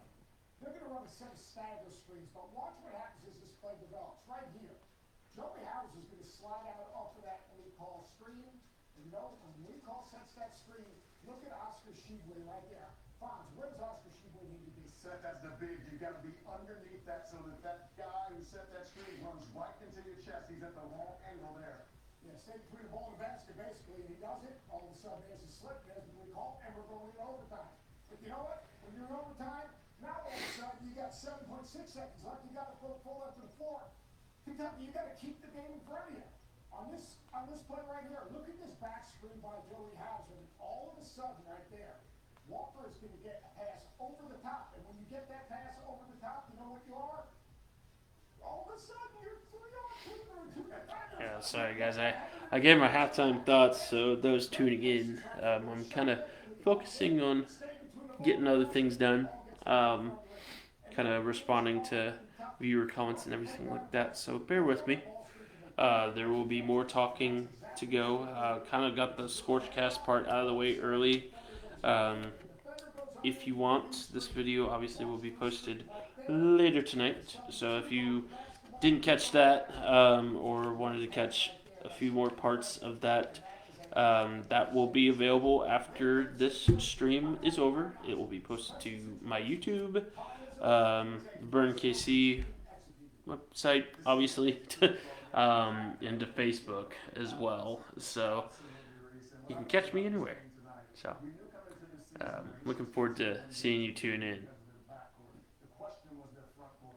Sissoko, Paul was terrific. Hauser, 59 of their 86 points scored by their front line. If they can do that with consistency, they're going to be really good in the rest of Back to the bigs, you know, who goes back to the bigs. Yeah, fellas. And speaking of the bigs, you know North Carolina has some bigs, but they got outscored inside by the running Bulldogs of Gardner Webb. Wheels got pushed. What? Tell you highlights when we come back.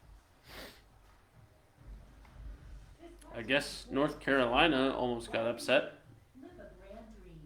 against Gardner Webb, whoever that is.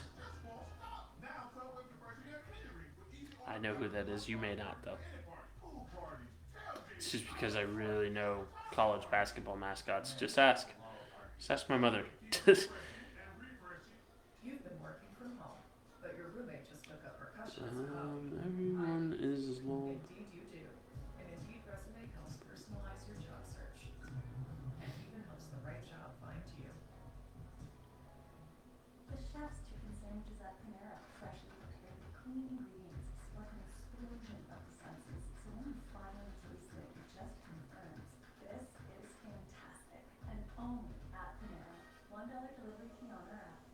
Take control of your health by boosting your force field, the immune system. Aura tells you your temperature is move smarter, stronger. Think I got everything done. Aura. Give the gift of comfort this holiday season with Tommy John. We've reimagined pajamas and loungewear with innovative fabrics that are lightweight, breathable, and insanely soft. The fit looks and feels amazing. We can guarantee Yeah. comfort, whether you're working from home. That new stadium for the Royals though looks really nice. I think it'll be a good addition. I think the Royals will get a lot more viewership by going downtown. But as for the Chiefs, I really don't see them going anywhere. Maybe that's just the Arrowhead traditionalist in me. But frankly speaking, I don't want them to move. I don't think anyone does. I mean, Arrowhead holds a record for the loudest stadium in the world, and for good reason. It is a very, very loud stadium. Going to Lambeau this past weekend and experiencing Lambeau, it's great. It's historic. It's a football cathedral. In a town that's basically their entire economy is based on football. Um, but the stadium atmosphere at Arrowhead is just different. It is completely diametrically different from any other football stadium you will ever go to. And obviously, like that's probably the case for all franchises and blah blah blah blah blah. Um, but as someone who has been to now 4 different NFL buildings, NFL stadiums. Jeez, Arrowhead's just different. I mean, it truly is. I mean, it has got the most raw. I was talking to a Packer fan while I was at Lambeau, and we were talking, comparing Lambeau to Arrowhead, and I kind of told him what I specified in the article about how well ran Lambeau is, and he kind of responded with, "Well, yeah, we've been doing it for extremely long time. I think it's the second oldest stadium in the NFL." Behind Soldier Field, which has been redone and refurbished so many times, it's hardly even Soldier Field anymore. It kind of looks like a spaceship landed on it. But, going back to our conversation though, he told me, yeah, Arrowhead is an insane asylum. And I tend to agree with him. I mean, there's just nothing like Arrowhead fans. There's nothing like Chiefs fans. And we take our football super seriously here. I mean, it's just a different feel walking into Arrowhead than it is, walking into Lambeau. Obviously, you have the history and nostalgia of Lambeau Field. But walking into Arrowhead, you feel the energy creeping ever closer as you walk further to your seat. And once game time actually starts, you realize, oh wow, I can totally see why this is the loudest stadium in the world. It is just different, and people that stand by CenturyLink Field or maybe even the Link. I think it's still the Eagle Stadium, or Gillette, or any of those stadiums. There's nothing like Arrowhead. There's absolutely nothing like Arrowhead. You guys might have some crazy fans at those places, but Arrowhead, again, there's a reason why it was named the loudest stadium in the world, and why it is consistently named the toughest place to play among NFL players. And it's because it is an absolute insane asylum, like he said. So I would really not like to see Arrowhead go. I know a lot of people want to say, move it over to the Kansas side. There's more business or whatever, potential, whatever. On the Kansas side, it's a load of bull, in my opinion. I mean, it truly is. If you paid more attention to Raytown and Independence, then maybe those places would be places of growth as well, but you don't. And Arrowhead does not deserve to die because community and city planning is so poor in Jackson County than it is in Johnson County. So you just say you need some milk. Speaking of that, I'm gonna get a drink because my throat is shot from talking for almost 2 hours after, again, being at an NFL game. I don't know why I do this to myself. I really don't. But I'll be right back. Gonna go grab a quick Gatorade. So hang tight. Second half, Kansas Duke is advantage.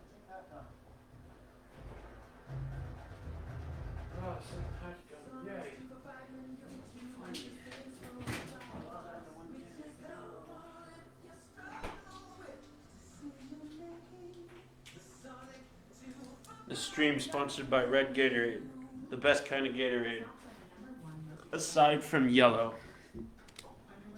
Fight me.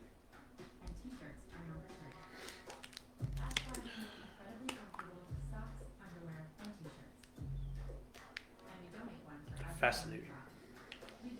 Underwear commercials. I mean, everybody needs underwear, I guess. For those in need. I thought that person on the left was not wearing any pants for a moment. Because while they have no idea what's going on here, a little something of their own will get them in the spirit. Great prices and he pays. What? Vehicle takes up from the environment. And who has time to walk every week? Better than you with Cerakote Rapid Ceramic Paint Sealant, a breakthrough in ceramic technology. Now you can seal and protect your paint with unbelievable gloss and shine in less than 30 minutes. It's the #1 bestseller on Amazon. Look at the difference with Cerakote's true hydrophobic ceramic technology. Everything just slides right off. The level of gloss and slickness is unbelievable. Just a second here. And lovely bucket with the included microfiber towels. Everything's included. That's it. Staircase, one of the most exciting products I've ever used. I think you can tell me this is from ScorchCast. Who? Heck, what? Hundreds and hundreds of different types of polishes. It's incredibly easy to apply. God. I can't give it a high endorsement. Gosh, halftime's so long. Quickest and easiest to apply paint sealant you have ever used. It's 10:30, guys. Please get the show on the road. If this game goes to overtime, I might just sleep on my couch tonight. Can help you save money for what you want. Anybody actually want overtime for this game? We're all better off. I would hope not.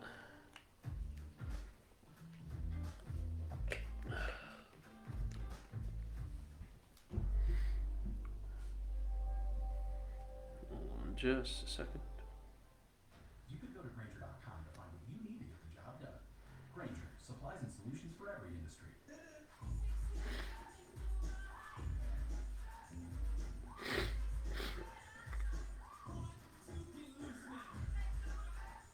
Get double rewards points this fall. Look now at bestwestern.com.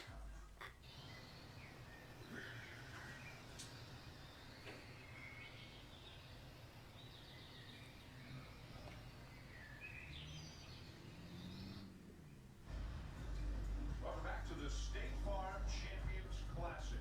Terrific first half for Jalen Wilson of Kansas. 10 points, 6 rebounds, 3 assists, leading the way for the Jayhawks. Alright. Knocking down the elbow jumper right there. Did a little bit of everything for Kansas in the first half. Almost. Jeremy Roach Almost. is the high scorer. Second halftime. He had 11 points in the first half. And a closer than it felt kind of first half with Kansas leading by only 4 in this ESPN Sonic blockbuster. Second game here in the State Farm Champions Classic. Back here in Indianapolis, Dan Schulman, Jay Billis. Tell us some of the things Kansas is doing well offensively. Well, Kansas did a really good job. They turned it over too much, but they did Yeah. a good job when they got into some of those. No, I agree. They The floor pick and rolls. because just they were able to eliminate some very sloppy game from both sides so far. But KU should be up by at least 10 points.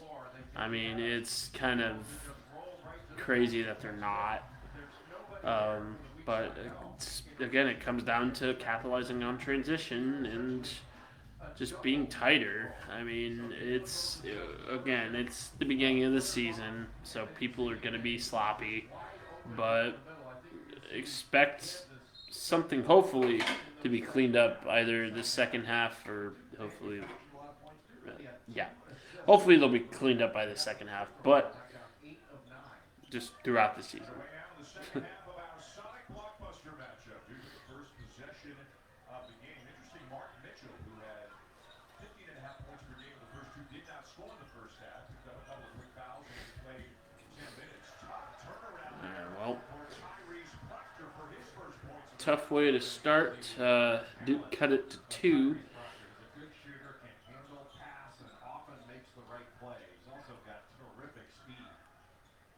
Juan Harris kind of feeling out the defense here. Tough jumper there by Jalen. Got to find a better shot. Oh, no way. That's a flop.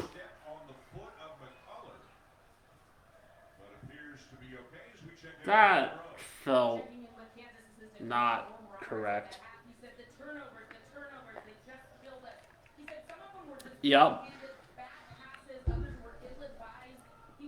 Also agree.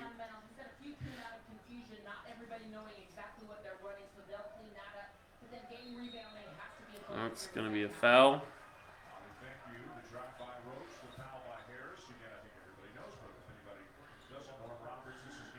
Duke so far looks more disciplined this half than last half. I think they're finally recognizing, okay, Katie's going to be physical. They're going to play small.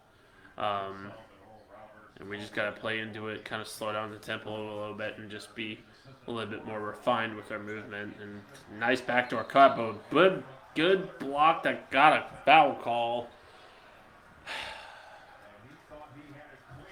I don't know about that one.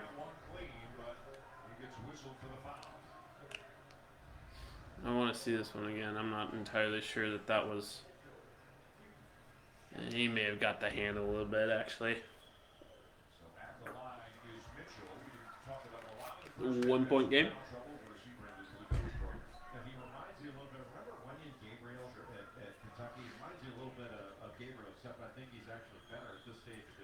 And 1 point game still. Please capitalize.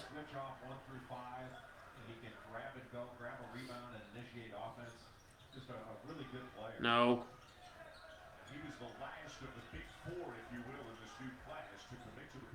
McCullough shouldn't be taking that shot. I'm not entirely sure about that drive, but shoot, it worked. So,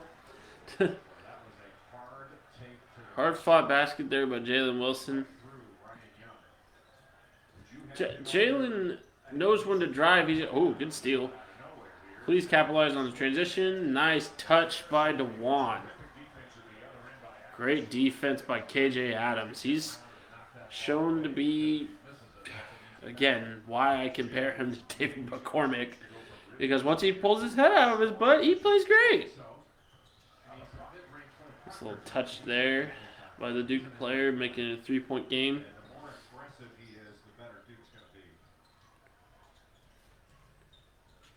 Jalen once again driving. I don't know how advised that is. He just kind of looks disorganized doing it, but, you know, he's just got to have cleaner ones. And that's nice rebound there by Harris. Harris looks really good.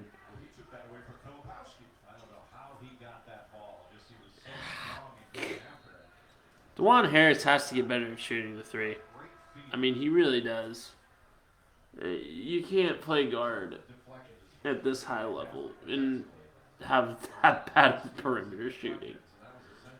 I mean, he's great in other aspects. Just offensively, he's got to get the perimeter shooting down.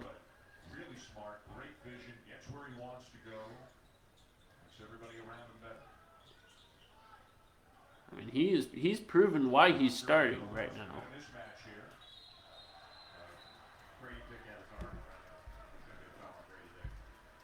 Foul on Grady Dick, I guess. Gonna be.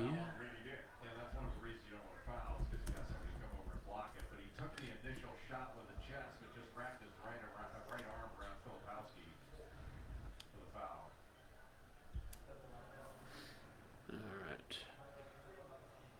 Now we got Flipkowski at the line. That sounds like an 80s bully name. He kind of looks like an 80s bully himself.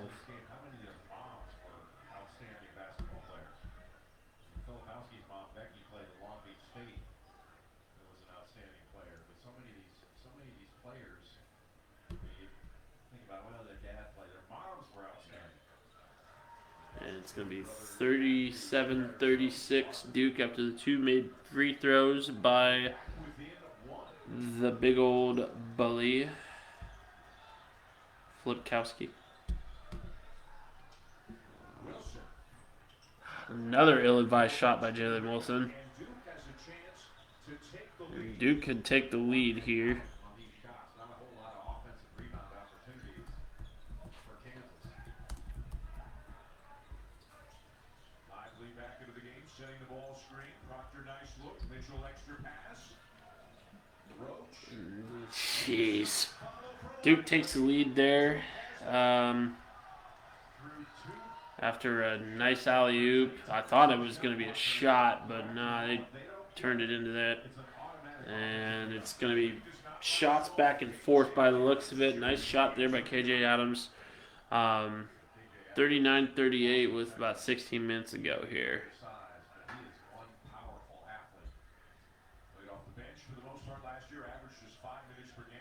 And if you're new here, go ahead and subscribe. Jeez, great shot there. 41-39 Duke. Proctor just hit a very nice three. Here comes the Duke Blue Devils we know and love, or know and hate, really. Okay, you just tied it.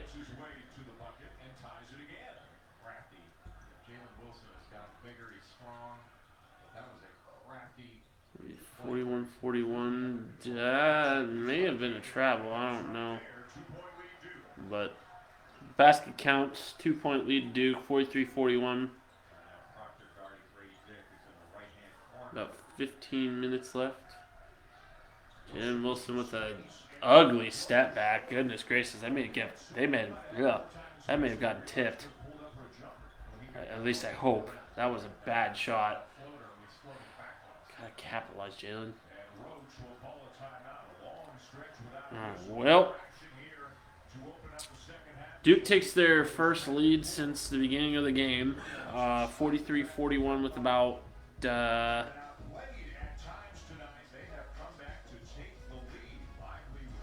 15 minutes left. Josh Greenmore, always happy to help. If you are still in chat, don't forget to subscribe and follow. Go check out some of my articles, some of my old ScorchCasts. I think you'll have a good time if you're a KU basketball fan, or just a KU fan in general, or a KC sports fan. Either way, go check them out. So, appreciate the love. Glad I could help out with the score and the time there.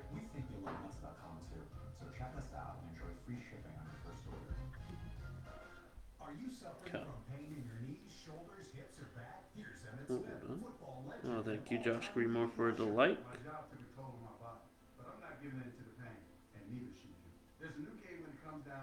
Just a second.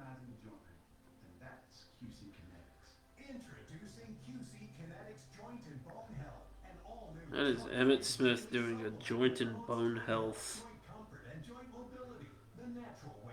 Goodness gracious. And again, a former running back doing those is probably a good advertising strategy.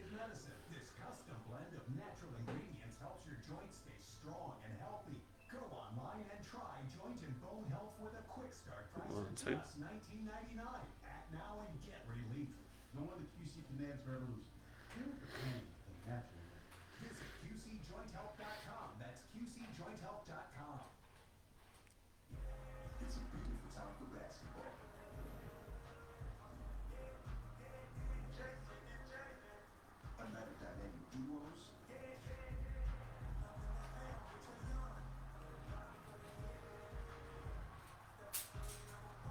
What the hell is going on back there?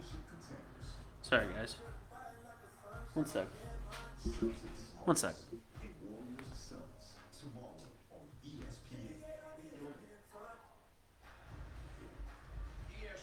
exclusive presentation of college basketball is brought to you by the new Sonic 2 for $5. My fur children are up to buffoonery again. But we're back.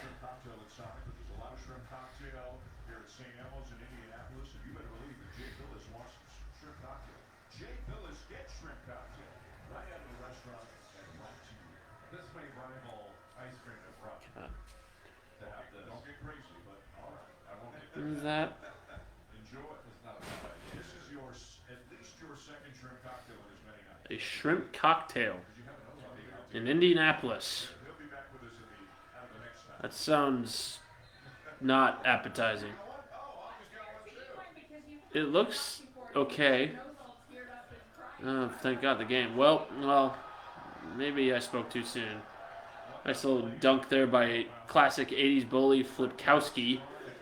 It's going to be a 4-point game.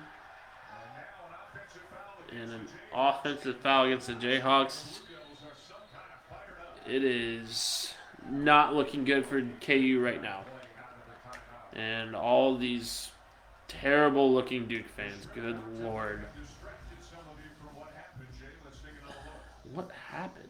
The keeper looked like it was going to be a handoff, just takes it all the way in. Good play there by Flipkowski. Two-hand dunk, big-time play.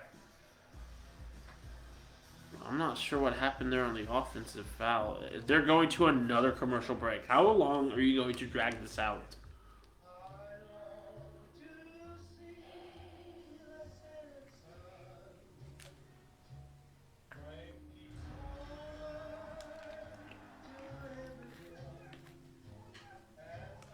Gosh, I hope.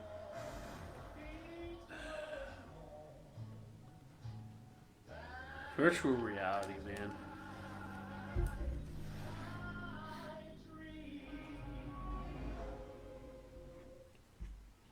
Peaceful state. Full plate.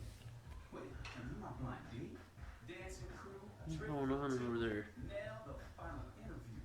Buy or lease. Masterpiece. Inside joke. Artichoke. Game with Doug. Brand new love. Give me a kid. Give me a hug. The more you want to do, the more we want to do.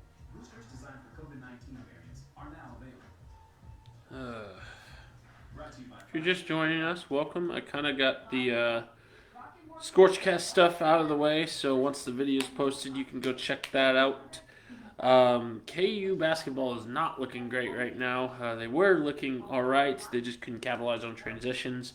That trend has continued, and now they have stopped scoring and have been turning the ball over a lot, which has resulted in KU having, I think it was a 6-point deficit, or 4-point deficit.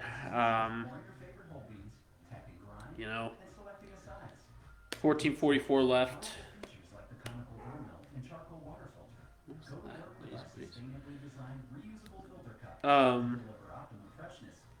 It comes down to the things that we talked about at half. Just limit the turnovers, capitalize on transition, and continue to just stiffen up on defense.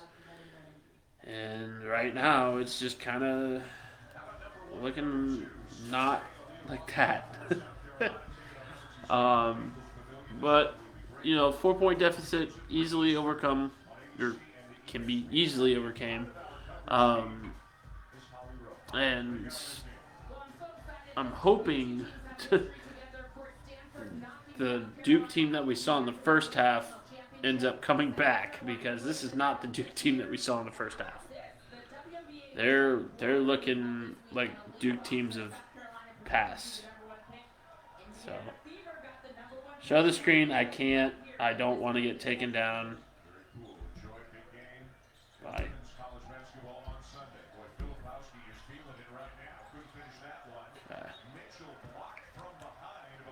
Yeah, like I said, I can't show the screen.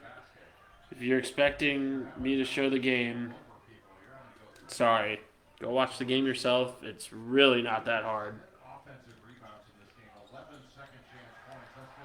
And Duke scores another 2, up 6 now. He's got 13 points, 8 rebounds now. That's a big-time game. You look at some of the numbers: 2 for 12 from 3, 4 assists to 12. He's got to get something going here. They've had 7 shots blocked. It's not that. Luckily, they get the ball back. But a rejected alley-oop is... Duke's showing their size now, most of all.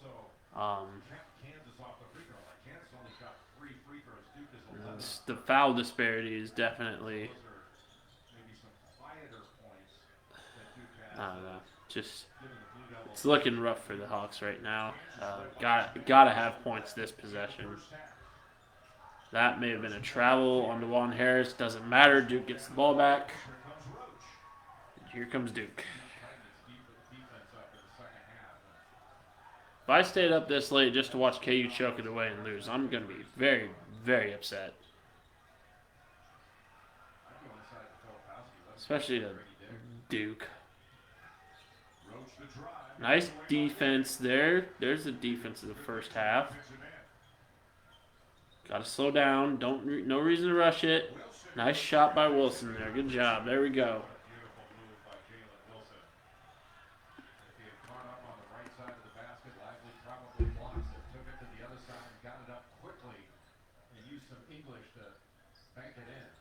Nice physical points there by Wilson. Nice pass, cross court. It's going to miss. Got a rebound, though, and got to keep your feet. Ernest Uday, he's showing his age.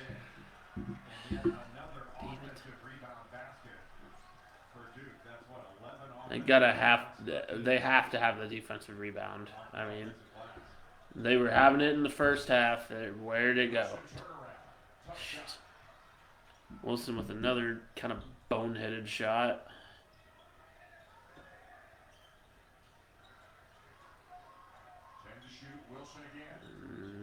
Drive by Wilson, passed out to Pettiford, who touched it in. Nice shot. Still down 4. KU's got to get a couple of defensive stops here, like they were getting in that first half. But it seems like Duke has definitely learned a few things since then. They've kind of tightened up a bit. Gotta go for the charge call there. Get in front of them. Again, Duke is just showing their size. I mean, it was undisciplined in the first half, but now KU's just kind of stopped trying. DeJuan Harris responds there with a nice little touch there. But you have to get a stop. I mean, there has to be some sort of down low play. Again, almost another offensive rebound, but good. All right. Just got to slow it down, play your tempo. Not nice rebound by Wilson, who gets stood up. Where's the foul? No foul there, and that's just a foul to prevent the easy basket.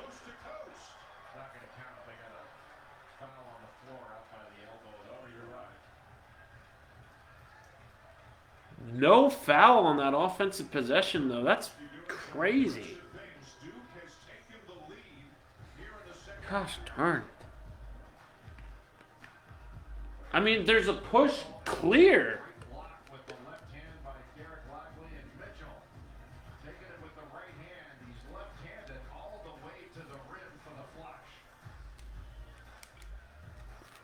Something's got to change, man. The referees are back on Duke's side. I think it was because they were so heavy on us. But who knows? Again, if you're just now joining us, welcome. Appreciate you being here. Please don't ask me to show the screen. I'm not going to. Sorry. Don't want to get taken down. This is a professional page that doesn't engage in illicit and illegal activities such as copyright infringement.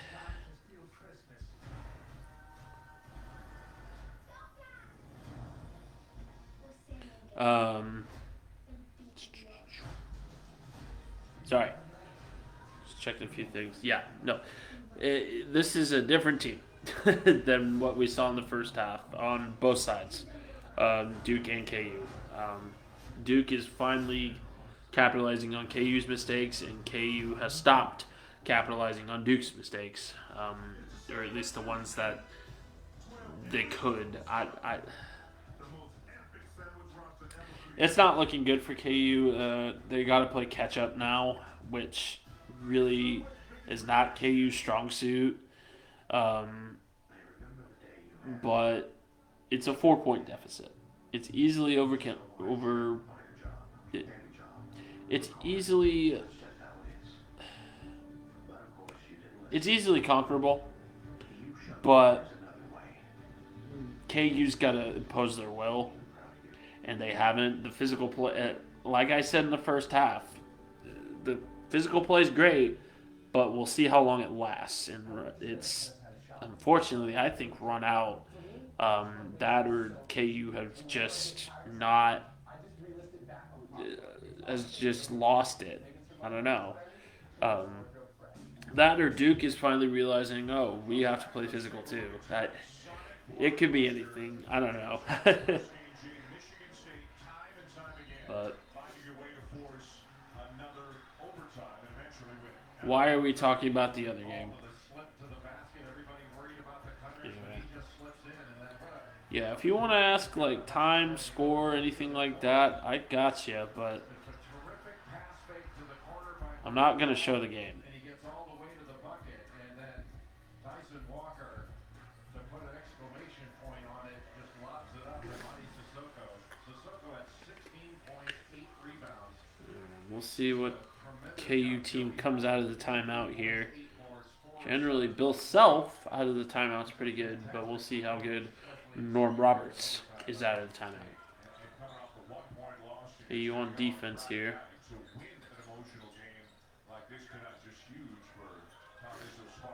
Just got to keep Duke in the perimeter. They've been great inside the perimeter, just really, really bad outside, but everybody has this game.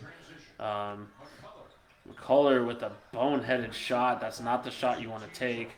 Wilson with a great cut in there with McCullough redeeming himself. This is a terrible angle.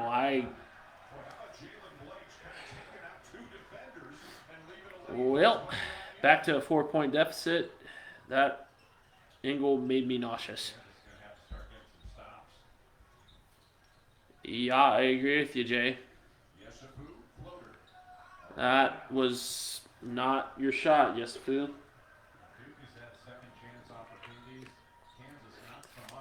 Nope.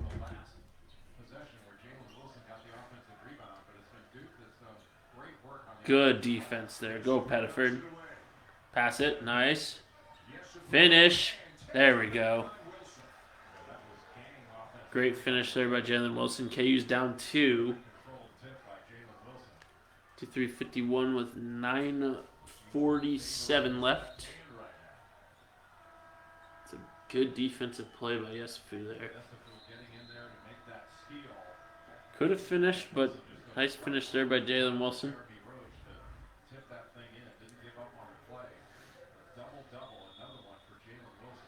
And Jalen Wilson's got a double-double, I guess.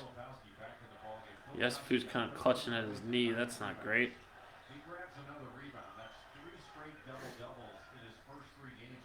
He's alright. Juan Harris is back in now. Good defense. Yeah, I would let them have those perimeter shots. I mean, no one's been shooting good all night. I mean, on either side. And KU ties it with an and one. There we go, Jalen. Take charge. That's another big thing is Jalen Wilson has to take charge as the kind of leader of this KU team, and that's the way to do it. And one drive there. Just got to come in more disciplined and got to take better shots. And I think Jalen Wilson is just as good as Ochai Agbaji last year. Nice. KU retakes the lead 54-53. KU fans on their feet now. Be timeout Duke, I think? Or was it a foul call? Duke's just subbing. Never mind. Oof. And it is palpable over him the bench how he's communicating and how he is stepping up right now. Well, 2 straight years, Jalen Wilson declared for the NBA draft and decided to come back. So went through the process, but he's really adding to his game. And his ability to shoot the ball is the next step. Can he be a consistent three-point shooter? Big defensive stop here. It looks like it was a foul on KU. At the line.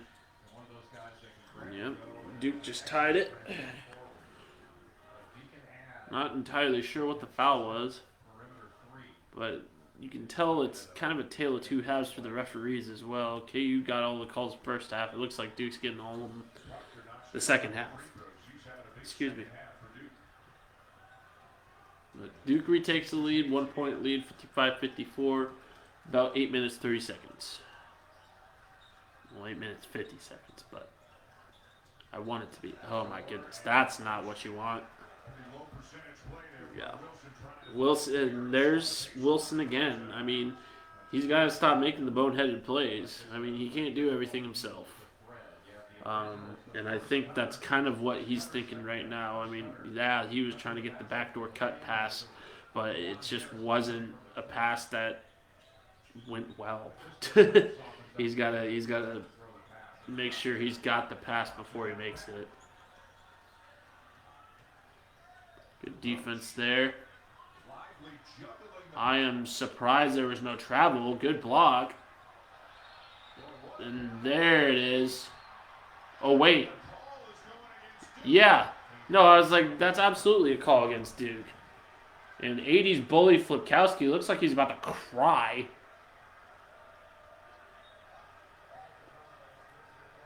It's absolutely a call against Duke. Did he call it for... Oh, yeah, he threw an elbow. That's absolutely a... Yeah. And a travel. I thought he got the travel, but I think he got the elbow, actually. Yeah, no, that's... Yeah, it's been a very physical game. And, you know, we expected that. So... Yeah, that's not a block. He stays straight up the whole time. Would he call a flagrant? I would see a foul. I don't see a flagrant though. If anything, it's a flagrant one. I mean,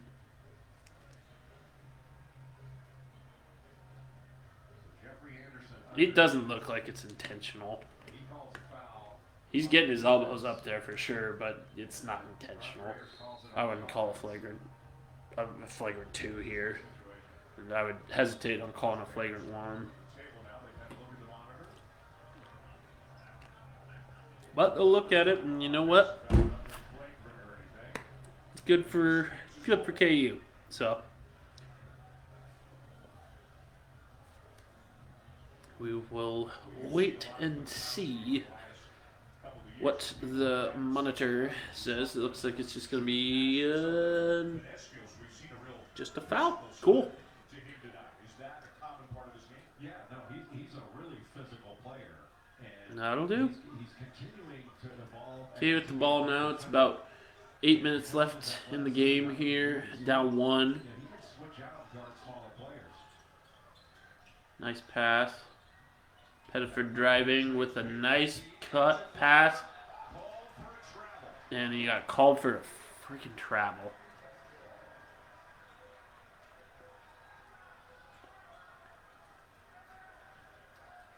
It's not what you want.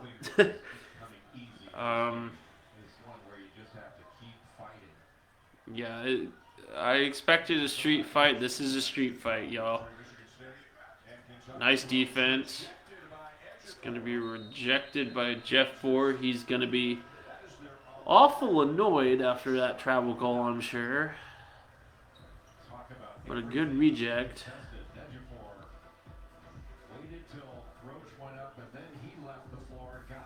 Yeah, that's great defense by Jeff Ejiofor.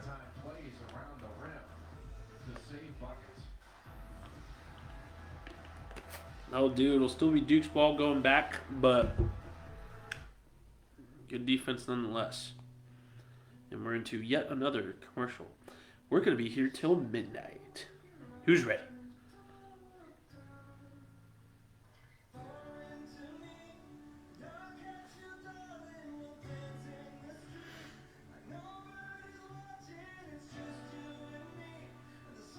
Celebrate every kiss. Get financing that fits your budget with low monthly payments.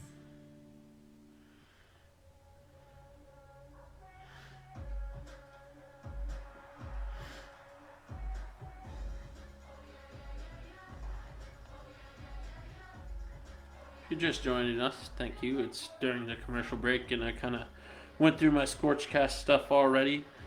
But once this video is posted, go check it out.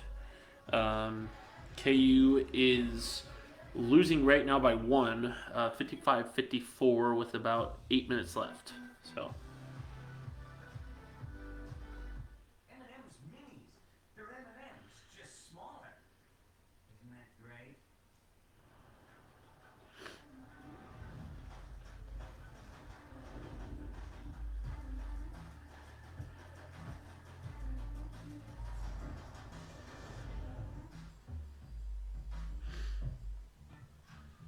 Introducing Instant Cash Offer, the quick, easy process you can trust. Instant Cash Offer is exactly what it sounds like. An official offer to buy your car with no obligation. Then choose a dealer, schedule a time, and drive away with confidence. Jimmy, grab your beer.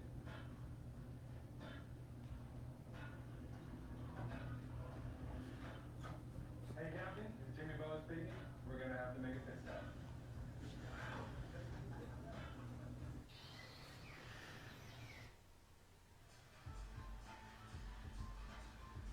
Well, back to the first Champions Classic on this date. 11 years ago is when Hutch passed Bob Niner, the all-time Division I wins record. Coach K. He is the record holder. John Shire's got 2 in his first year, 2-0 in his first 2 games. Well, let's make that 2-1, shall we, KU? And his coaching career as well at his alma mater. Wait till you see what Holly Rowe dug up. Holly? Well, I was lucky enough to cover John Shire when he was a player at Duke, and I love these handwritten notes I got from Coach K. He plays with his heart. He only wants to win. He has such excuse a me. unique competitive makeup. Back He was itches. the heart and soul of that team that was struggling this season and went on to win a national championship. Okay. I know that a lot of people wonder how he'll do, but I know. Well, good on John Shire, but can we please get this game back up? Jay, you've known John Shire a long time. What do you think about Wide open 3 if he misses it. That's insane. He did, in fact, miss it. KU driving here on offense. Got to slow it down. Good job, Jalen. He's done a magnificent job thus far. Along with the ball here, kind of mapping out the play. He's built for this. And he's been around the program forever. He's a Hit this dual view. He knows the game, knows how to teach it. He's got a fantastic demeanor. Step back, missed. It's going to be Duke rebounds. No one there for KU. So you have to wonder if that shot was planned. It probably wasn't.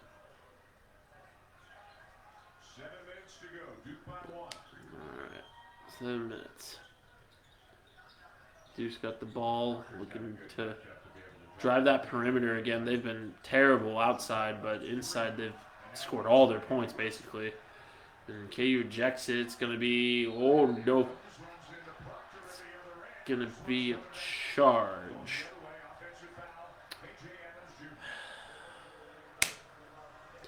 Yeah, like I said, the calls have been first half KU, second half Duke. I mean, I'm not entirely sure. I would have to get a better angle on that. That may have been a charge. If the DeJuan Harris one was, that probably was too. So. Wow, Portland. Yep, just slow it down, control your pace. DeJuan Harris. Nice little spin move, but can't finish. Over the big old bully, Flipkowski. You notice I censored myself there. That absolutely should have been a travel. But they finish Duke by 3. It's about 6 minutes left. Another offensive rebound basket for Duke. That has been a huge separator in this game. Yeah, KU has to get the defensive rebounds. Jalen Wilson with an ugly 3 ball. That was not your most advised shot in the entire world. Duke's going to slow down here. Hopefully at some point the foul disparity will change. Because KU just hasn't gotten to the line. And that's going to be a travel. Good defense there. And of course the Duke player is going to whine. I hate Duke. Really good feet.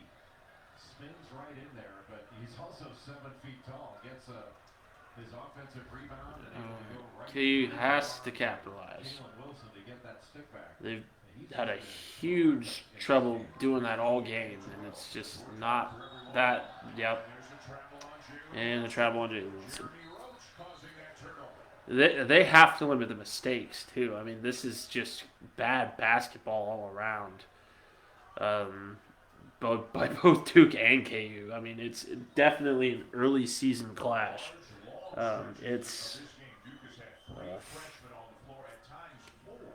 Anyway, KU down 3. 5 minutes left here. Travel? Good block, but yeah.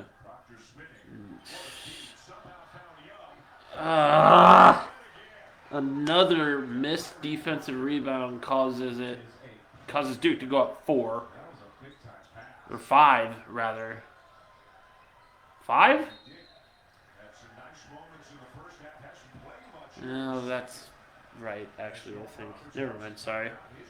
All right.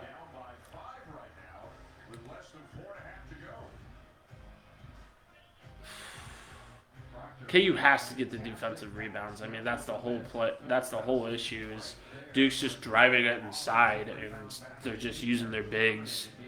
I mean, that's the whole thing. KU has to do what they did in the first half and not allow that inside penetration to happen. I mean, that's the whole reason Duke is scoring. I mean, because they're absolutely awful from beyond the arc. So. And again, KU is too. So,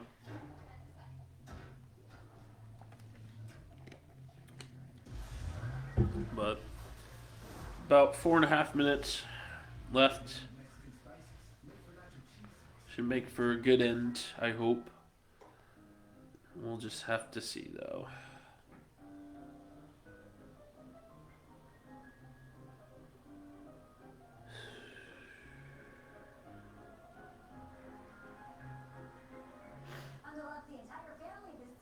God, Taylor Swift news is insane.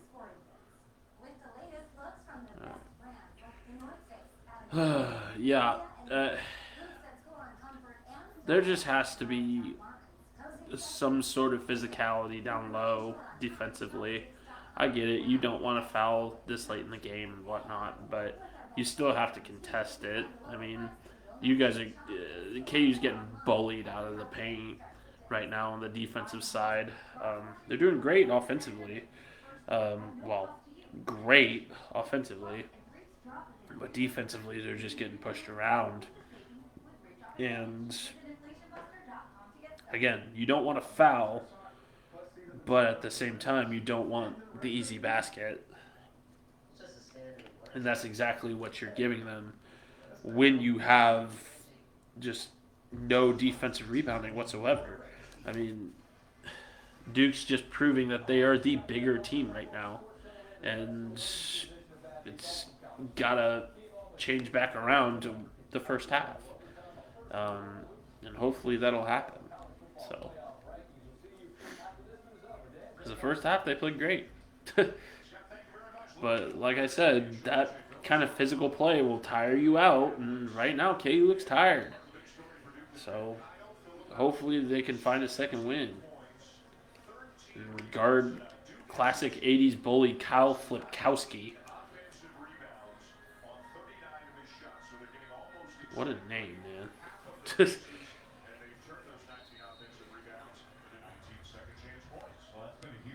anyway, KU down 5. About 4 minutes, 20 seconds left.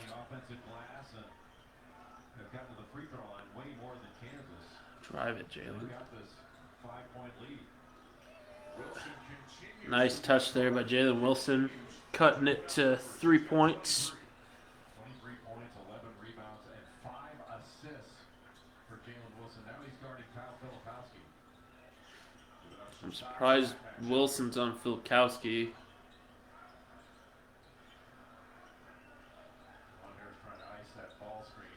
Yep, just keep him outside. Perfect. Just keep him outside. Good job.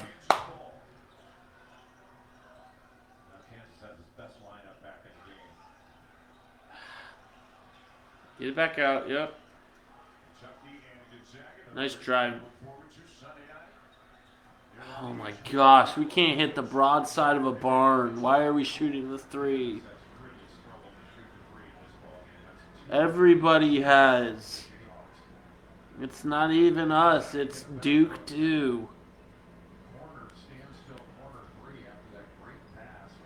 I mean, there has to be some perimeter shots made. Like I said, gotta get the rebound too.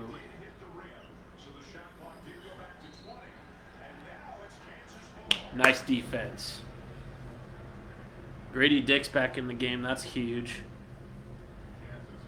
Hopefully we can get him hot. Everybody loves hot Dick, right? It will never get old.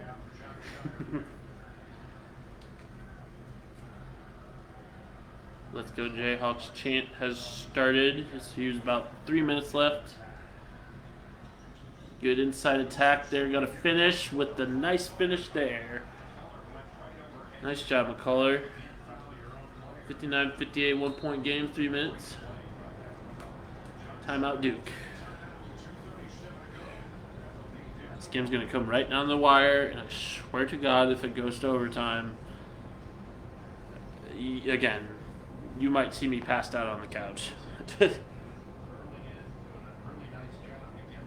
those just joining me, welcome. KU's up 1 with about 3 minutes left. Make sure to like, comment, subscribe, the works. And go check out my website, theburnKCSportsTalk.com. Talking things all KC sports and KU basketball and, again, the works. So.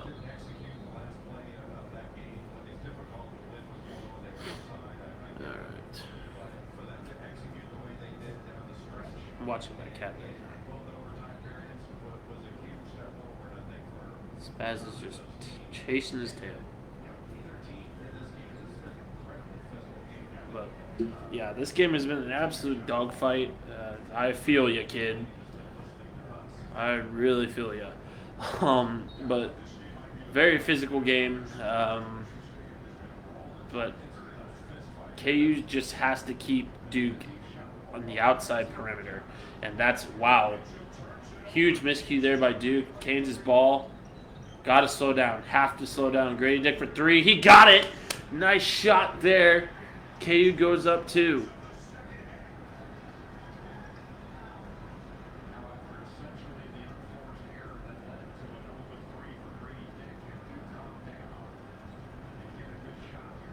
Oh, can't. Duke answers right back. McCullough's not so aggressive there. That might be a missed shot. A slow down. KU once again back down 1. Nice up top there by Grady Dick. We just got to keep feeding that man, I guess. 1 point lead for KU, minute 30. And that's going to be a charge. DeJuan Harris has been getting them all night. Here's the KU team that was playing in that first half. I finally recognized there was going to be a dogfight. That absolutely could have been called a possible block. His feet were moving, I think, but we'll take it.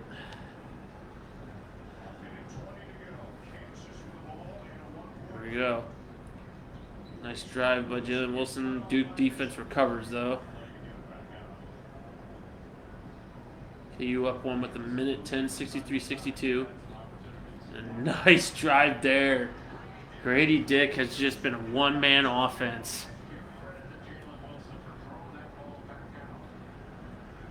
Three-point game, 65-62 with a minute to go.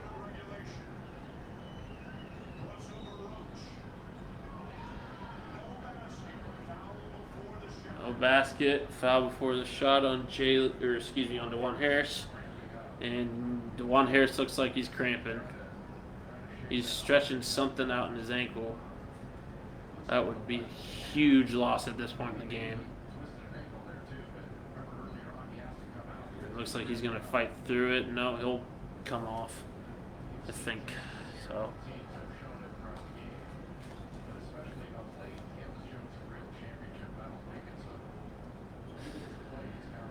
And I'm not sure if that's not a shooting foul either.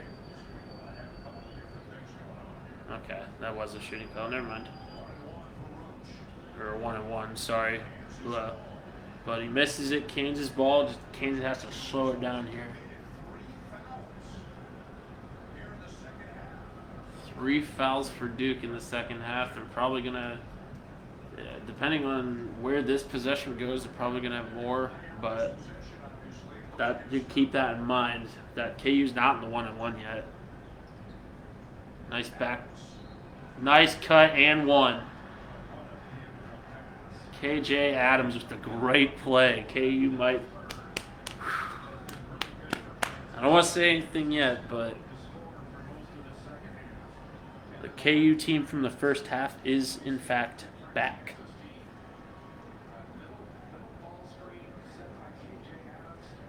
Great shot, KJ. He's been a great player thus far. He deserved the start tonight. So good on KJ. Got to make the free throw, though.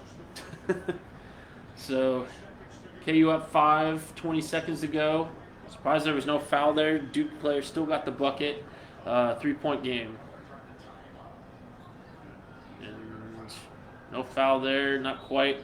There's the foul there. It's about 11 seconds to go. And that will be foul number 5. So still not in the 1-and-1. And I'm surprised there was no foul on McCullough there. Again, Duke still got the basket, but that easily could have been an and one. Because he was in the act of shooting.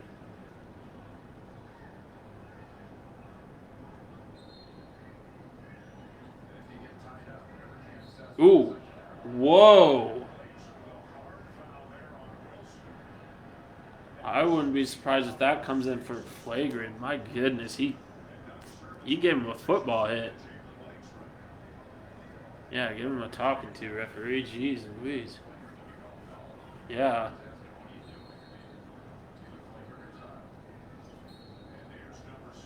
Alright, number 7, KU's in the bonus now. 9 seconds to go. KU up 3. I'm really surprised that last foul wasn't flagrant. That was like a free safety coming up and hitting the defenseless receiver. I mean, 2 from Duke came in with authority. But you know what? It's what you get when you're losing. And Wilson makes his first. KU up 4. Wilson, Adams, Dick, and Harris are the MVPs of tonight's game. I mean, they have done spectacular and have carried this team. KU or Wilson makes his yeah, Wilson makes his second. Can you tell I'm tired? Makes second free throw. KU's up 5 with 9 seconds to go. So KU can smell it. And this game has been an absolute street fight of a game that KU has shown its mettle and shown that they may be small, but they can compete with the big guys. And Grady Dick again does not look like a freshman. I mean, he has absolutely shown out. Jalen Wilson's shown that he is a leader and that he can play ball too. And KJ Adams just a huge surprise tonight. I honestly didn't think he was going to start over Uday, and he started and he showed out. So good on KJ Adams tonight. I mean, he kind of slow first, but deep shot 3 there from Fukowski's they're just gonna throw up shots. KU wins. That's the ball game, everyone. 69-64 final. KU will move to 4-0 on the season. Well, 3-0 because Pittsburgh State doesn't count. But huge hard-fought battle tonight by KU. Absolute street fight. Kudos to Duke for another classic game between these two storied franchises, these two blue bloods. Overall, my honest thoughts, KU showed that they can handle adversity and they can handle physical play. They can handle big man play at that. And the best way to do that is to just keep them on the outside and to just keep them on that outside perimeter. Unless they've got good guards, it works. So, and Grady Dick looks great. DeJuan Harris, Jalen Wilson, KJ Adams, absolutely astounding performances tonight. Jalen Wilson with the double-double. And overall, it's a sloppy game, but that's what you expect when it comes to games this early in the season. Especially, we haven't even reached conference play. And KU is beating the number 7 team in the nation fairly handily, honestly. I mean, it was KU's game for most of the game except for that, portion of the second half where it kind of looked dicey. But overall, KU was the better team in this case, and they showed it. So congrats to them. Looking forward to the rest of the season. I probably won't live stream during a game for a little bit, unless it's a game that's big like this. But I hope you enjoyed. Thanks for tuning in. Those of you that donated to Movember, that have been an active participant in this community, thank you so much. I really appreciate it. You will see dividends very, very soon. And be on the lookout for other streaming things in regards to Movember and getting donations done. I'm planning on doing something for Christmas as well. Kind of depends on just what there is out there to do in terms of what I want to do. Get hype, boys, get hype. Sorry. But this has been the Burn KC signing off. Again, hope you enjoyed. I hope you have a great night. Get some nice sleep. I know I'm going straight to bed. But, have a great night, and I'll see you later.